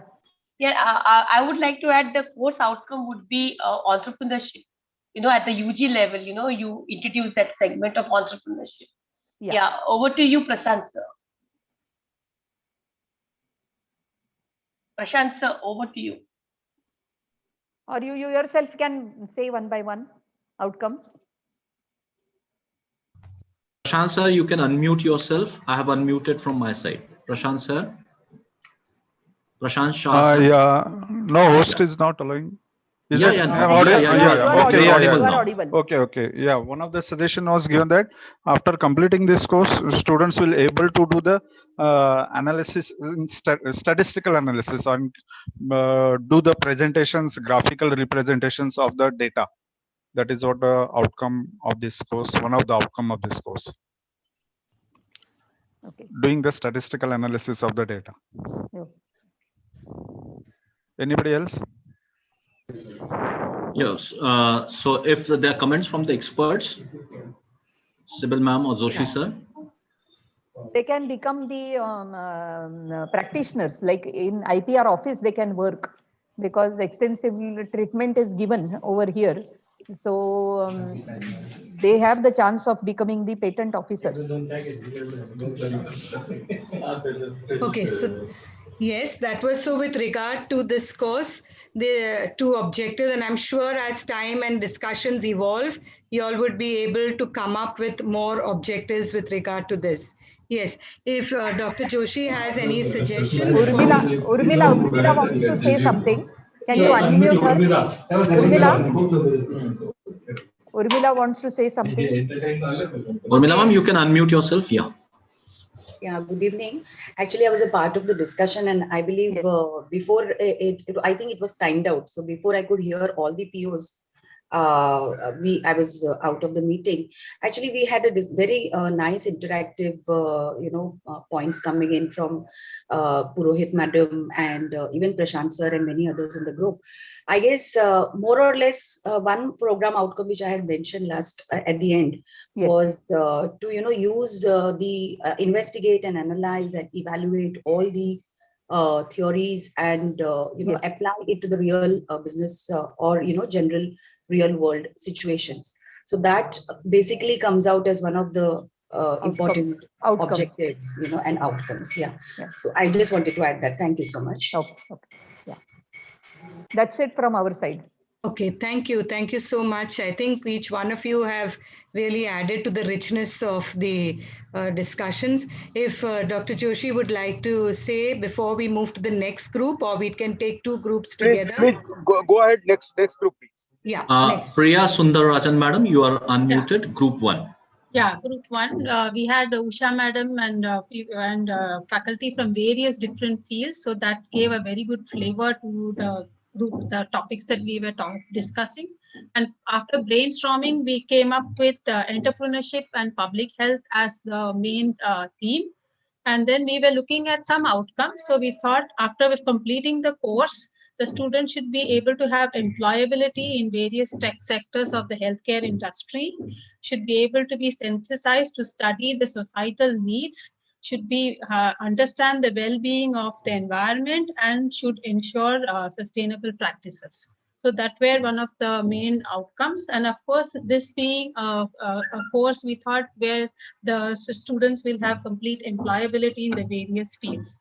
So the evaluative processes we thought was, of course, project-based learning, case studies, because this is a healthcare sector, community service, because this is involving healthcare, internship, of course, in various industries, project-based learning, and also to enhance their communication skills, have of course have a lot of presentations and assignments.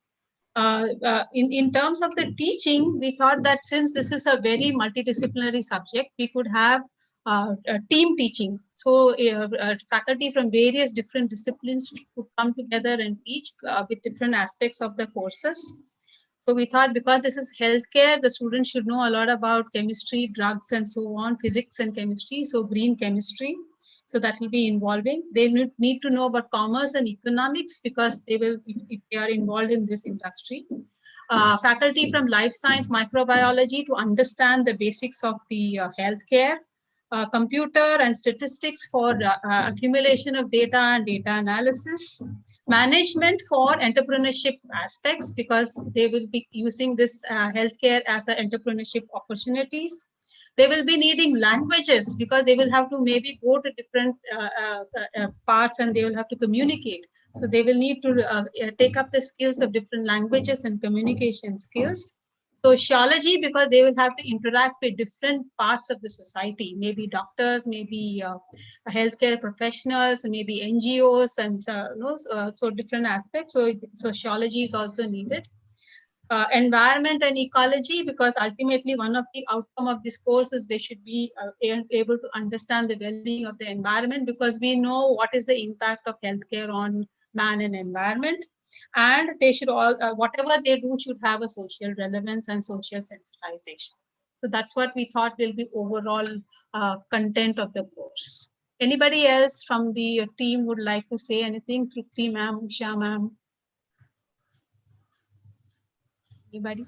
I think this is what I think wonderful, very well consolidated. Thank you, Priya Sundararajan madam and the team, the entire team, and for this consolidation so precisely and well done. We've seen that the range of objectives, the kind of assessment matching with the kind of the course, the title, and how a multidisciplinarity would enrich, not only in terms of content and employability, etc., but even the process of evaluation, teaching, etc., has become so rich because of these different disciplines coming together. So thank you. We'll move to the next group. Dr. Pingle? Yeah. Shall we go to third group now? Or? Yes, Dr. Pingle. Yeah, Shabib this was Khan, the third one, no? Now we'll go to the fourth group. Yeah, actually, third by their number, actually. Okay, we started with the second group, probably. Anyways, I'm requesting Shabib Khan, sir, to unmute himself. Shabib Khan, sir, please. Yes, good afternoon, everyone. Am I audible? Yes, sir.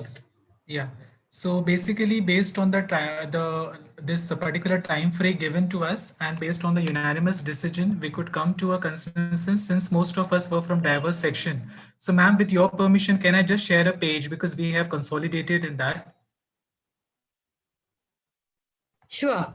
Yeah. Is this page? Yeah. Is this Yes, page it visible, is. madam? Yes. Yeah. No, not yet. Yeah. Yes, it is. Yeah. Yeah. So since like these all members were from different diverse sections, so we had a brainstorming session, and then we thought unanimously on the proposed theme. The title is the studies on the urban ecology, and the level at which we intend to have this is at the bachelor's level.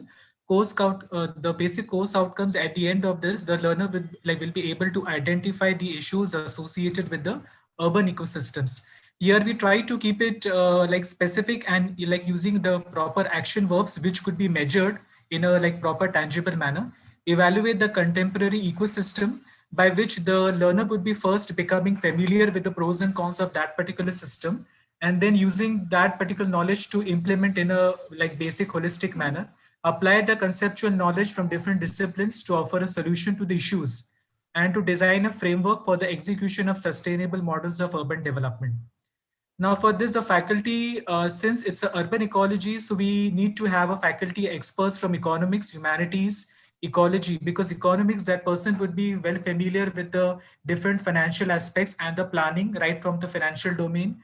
Humanities to give a social touch to this. Ecology, where the person is familiar with different the branches of science, arts, and how they are interrelated.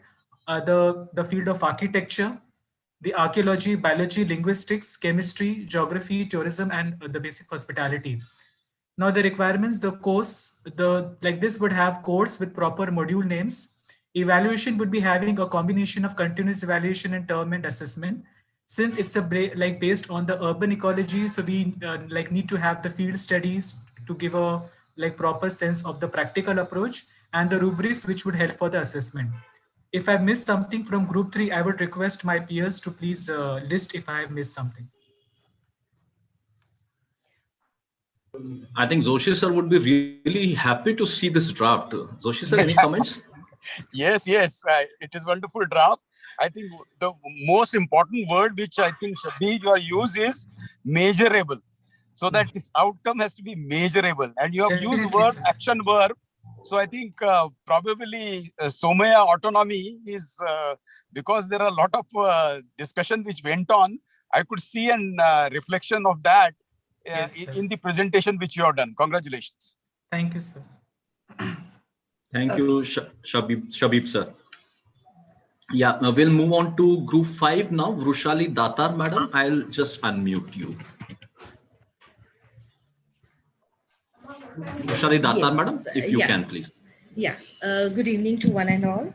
I'm from group 5, and we had a very diverse group members from tourism, that is myself, I'm from home science, from commerce, arts, political science, sociology, and with a lot of discussion, we came to a final consensus of green tourism.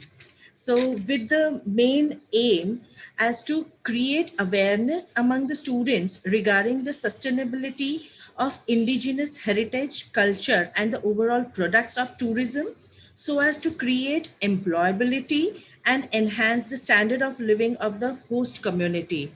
With the outcomes of the first would be to be able to identify the needs of the sustainability through green tourism, and be able to train the host community for their enhancement, or be able to develop their own livelihood. It would be an interdisciplinary faculty with the assessment mechanism would be a continuous assessment. Since it is green tourism, so it would include all the community. So it would be a community based, some case studies would be there. It would also include certain projects and assignments, and definitely some research work would be done. And I think that is what I would like to tell from my side. And I would request my other team members to just comment on this and compile something in this. Can my batch 5 members come in? Anyone? Interested people, they may raise their hand so that I can unmute them. Anybody from group 5? Group 4, somebody from group 4. Group 4 has not come up, I guess. I'll appreciate if you can write down in the chat box. I guess group 4 is left right now. So leader from group 4, anybody from group 4? Okay. I guess this is it. Group 5, Ishita Ghoshal, madam. She wants to say something. I'll unmute. Ishita, madam, you can unmute yourself now. Hi, thank you so much. No, I just wanted to add a few more points that we discussed. One focus would also be on the policies. So both from economics, sustainable development background, and also from the ecology and environmental background, which would the awareness of the policies leading to income and livelihood generation of the host parties and the indigenous markets, and to see how we can market the indigenous products. Thank you. Thank you, ma'am. Thank you. So we have one more group, Dr. Pingley, no? Yes, ma'am. I do not know. It has been written group 9 by Dr. Anshumala Gautam, ma'am. May I request her to unmute herself? So before she begins, good evening, thank you so I'm much so for sorry. the previous group as well. We did. That was again a treat to see how well you all have conceptualized it. So thank you. And we then move to the next one. Yeah. Yes, Dr. Gautam, ma'am, please.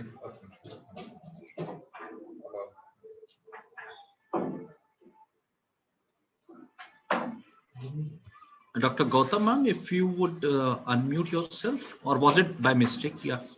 Yes, Yeah, Gautam. good evening, good evening, sir. Good evening, everyone. Well, sir, I belong to group number 5, but by mistake, I wrote it as group 9. All right, ma'am. So sorry. Yeah, it's okay, ma'am. So anybody from group 4? I do not know if there are any representatives from group 4 now, or they could not finish the exercise. I do not know. Yeah. They have come up with the outcomes. Anybody from group 4, whatever little work they have done, probably if they will share with us, that will be fine. Dr. Poonam Deshpande and Anita Goswami.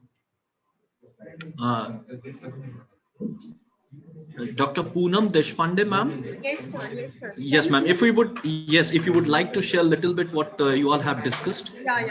So Thank we had you. a very good discussion because people were thinking we can have IPR, we can have analytics, computers, whatnot, even the sculpture, how we can put this. So then we have zeroed down because of time constraint. We have thought of sustainable studies. So can I share my screen? I have, meanwhile, I have written those and.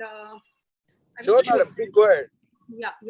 So what we have decided, we should have 6 course outcome depending on the revised Bloom taxonomy, and the verbs which we have used, they are all measurable. So we have also focused on measuring the I am can I share my screen? Yes. Dr. Pingley, you're on mute. Can you see my screen? I'm sorry. No, not really, madam. We cannot see your screen. You're allowed to share the screen. Yeah, because I have done that. Okay, so if I can't, I don't know what. Can you just try once, madam? Okay.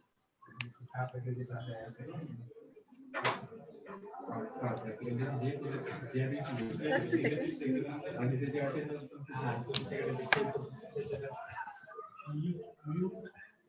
One participant can share at a time, it is saying. So I don't know why you can't share. Earlier participant. Yeah. Now, yeah.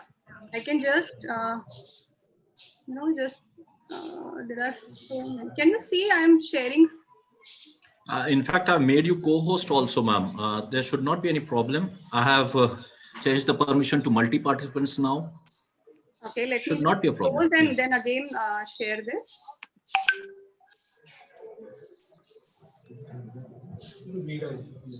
Okay, so I'm again trying to share. Unfortunately, it is not coming up now. It's not working. Let me close it. And then last time, and then otherwise I will start. Yeah, please.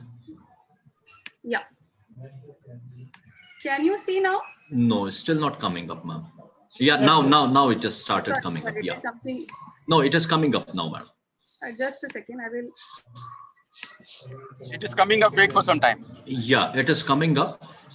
Yes, now we can see it. Okay. So what we have decided that let's give a, something which we are very concerned about. So we have designed a course which is sustainability studies. Okay. So we have just given an arbitrarily course code and number of credit. Okay, it should be 4. So let's say first one is from the remembering level. So recall and describe basic concept related to sustainability. This should be our first basic outcome, which is the lower level.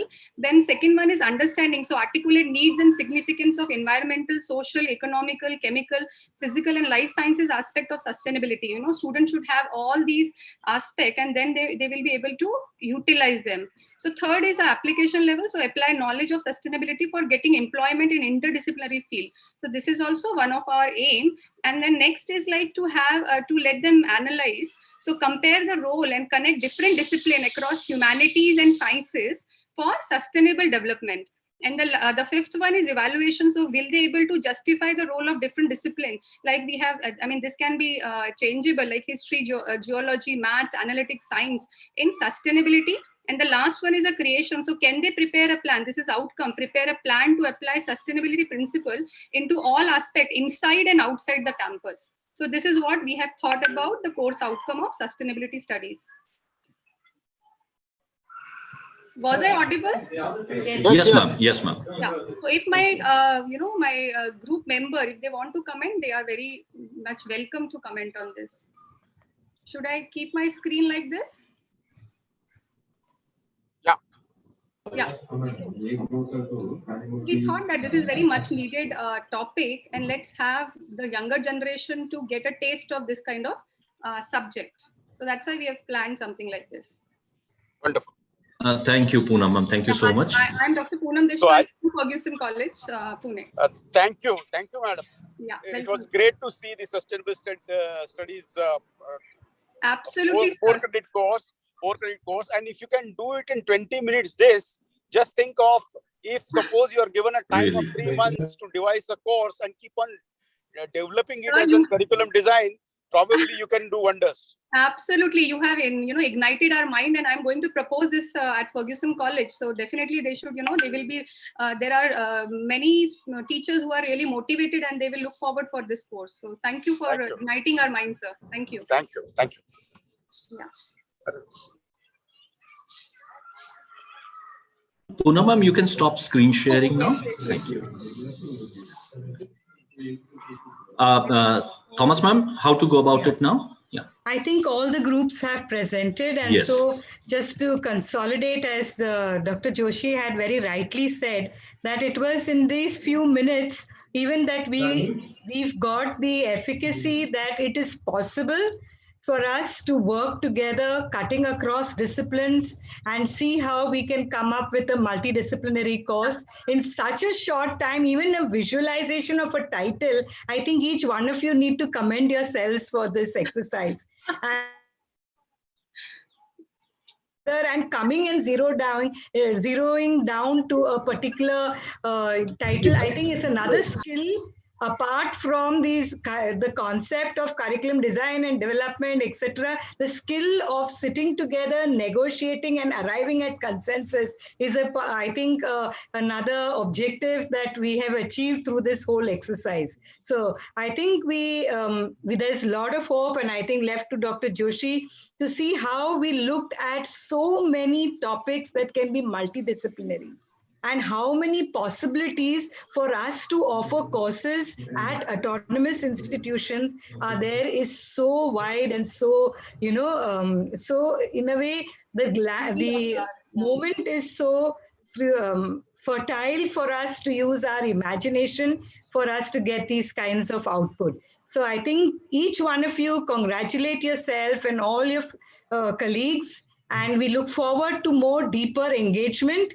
Remember, task 3 is still there, which progressively you're going to work on. The task 3 is preparing a curriculum, keeping in mind all that, though we've given you a 1 week's time, but these are small flavors or small exercises that gives you confidence to complete, and I think that's what Dr. Joshi and RUSA would look forward to see how best you can come up with an ideal curriculum. Thank you so much. Over to Dr. Joshi. Thank you. I totally endorse the view of Sybil Thomas, madam. I think today I felt listening to every one of you that autonomy in Maharashtra is in safe hands. Because I think what is meant for the autonomy for changing this kind of a curriculum, I think this is a small flavor of you coming together and designing something. Of course, there will be critical review. It is not that all 3-4 subjects coming together means multidisciplinary. Multidisciplinary has to be something different. You must have heard in the morning. But I think in this very short 20 minutes which we planned, because of an absence of one of our colleague who could not manage to come for a session, I think this was a wonderful, wonderful exercise. I feel that there will be a lot to come. And definitely in the end of the course, everybody will be sensitized about the developing the curriculum, designing the curriculum, reviewing the curriculum and putting it in a proper shape and proper framework. Thank you very much for your inputs. And I wish that this breakout activity keeps on continuing frequently so that we can have such flavors and a positive impetus from each participant. I hope every participant who has participated in this exercise must have enjoyed these animated discussions which must have went on in your groups in order to come up with something which is brilliant. In 20 minutes time, 2 groups have put up in a concise manner something to share on screen. There are very good pointers, measurable pointers which I could see. And I hope everyone must have enjoyed this kind of a discussion. It will continue, and as we have promised our project director, we will develop one wonderful curriculum on the same lines so that which can be availed by everyone. I have a single request. Because all these autonomous colleges are there, I will request all autonomous colleges, please share your one wonderfully crafted curriculum of a course in your college, which is different than the normal course, so that, and send it to Dr. Pingle, so that we will compile it, we will evaluate it and come back with our suggestions about this course. Thank you very, very much. I could able to join after the minister meeting. This was a great surprise to me, and congratulations to each one of you. In the morning, we were very skeptical whether we can able to make groups, whether there will be leaders, whether there will be discussion happening, whether this time will be sufficient. And again today, in spite, we have extended our time from 5 to 5:42. Everyone is there and everyone is very active. It's a great experience. When the sense of time goes, whenever you see a very good movie, and then in the end of the movie, we realize it's a 6 o'clock. We never realize that 3 hours have passed. I think if that kind of if this activity makes you think, not thinking of your time, I think probably we are doing a wonderful activity, definitely. Thank you very much, Sybil Madam, for sparing a time and making it easy for the participants for the discussion. Thank you, Pingle sir, to going an extra mile to create this kind of a groups. And of course, I must mention Jyoti. She must have helped Pingle sir to make these groups. And all those who are heading these groups, kudos to you, congratulations to you. In a 20 minutes time, you can think of so many wonderful things. But it reminds me, the biostatistics part, mathematical part, computational part, every component was having that part. It means how important it is to get involved during about all this part. And I think the words like measurable course outcomes and measurable course outcome with the Bloom's taxonomy, they are all music to my ears. So congratulations to each one of you. Thank you. I hope everybody must have enjoyed this and must be wanting more of this kind of an activity in this remaining five days which are at our disposal. Thank you very much. Thank you, Pingle sir, for giving me this opportunity to discuss everyone and listen to everyone. Most important. Thank you. This is what we wanted. This is what we wanted to rub with the all autonomous colleges, that curriculum development is a science, and we'll have to look into curriculum development very seriously instead of just changing one topic here and there and doing in cosmetic changes. And holistic approach to the curriculum development must be taken by autonomous colleges. And I think this particular exercise will help us to go a long way. Thank you. Thank you very much, sir. Joshi sir has summed up it all. But yes, as he said, no, yesterday when we came to know that one of the speakers, she is unable to turn up, and it was a kind of urgent, thing for us to come together and decided upon how we would go about it for the today's session. And then Thomas ma'am, of course, Maithili Ramchand ma'am, and with the help of Jyoti ma'am, we all had a conference call, and we, devised this activity. Thomas madam and Maithili ma'am led this activity. And I'm sure all of you are enjoying these activities, because the very essence of this FDP is to come up with the practical experience of curriculum development. And RUSA has kept us on toes. So constantly, Dr. Joshi sir and Dr. Pabrekar sir, they have been communicating with me saying that we just don't want a rote learning kind of thing. We just don't want theoretical aspect of it. And I hope we have been able to, satisfy the expectations of the participants so far as well. Formally, I thank Professor Maithili Ramchand madam and Professor Sybil Thomas madam, along with Jyoti ma'am, who have contributed really well in conducting this session, and all those participants who have actively taken participation in this today's activity task. Thank you so much. It has come as a surprise to all of us, and we all have enjoyed. And we hope to see similar many surprises, pleasant surprises in the coming days. Hope to see you back again at 3 p.m. tomorrow. Good night. Thank you.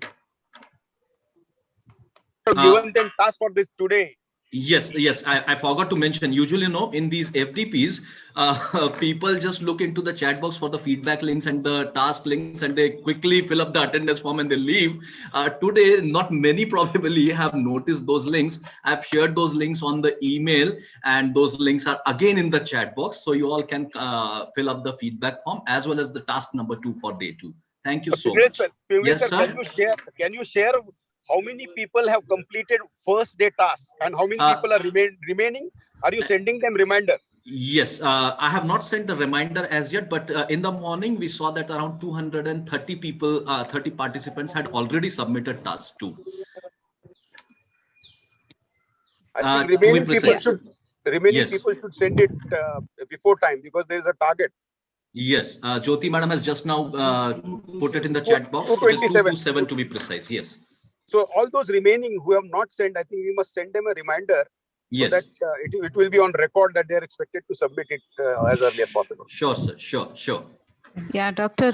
Joshi and Dr. Pingle, I must say that I was also hopping across groups, and it was such a pleasure listening to the kind of discussion that was going on in each group.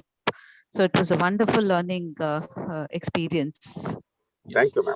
Thank you, ma'am, for all the help and guidance. Yeah. Thank you. Yeah. Pleasure is all ours. Thank you. Thank you. So with the permission of all the dignitaries, shall I end today's session now? Yes. Joshi sir? Okay.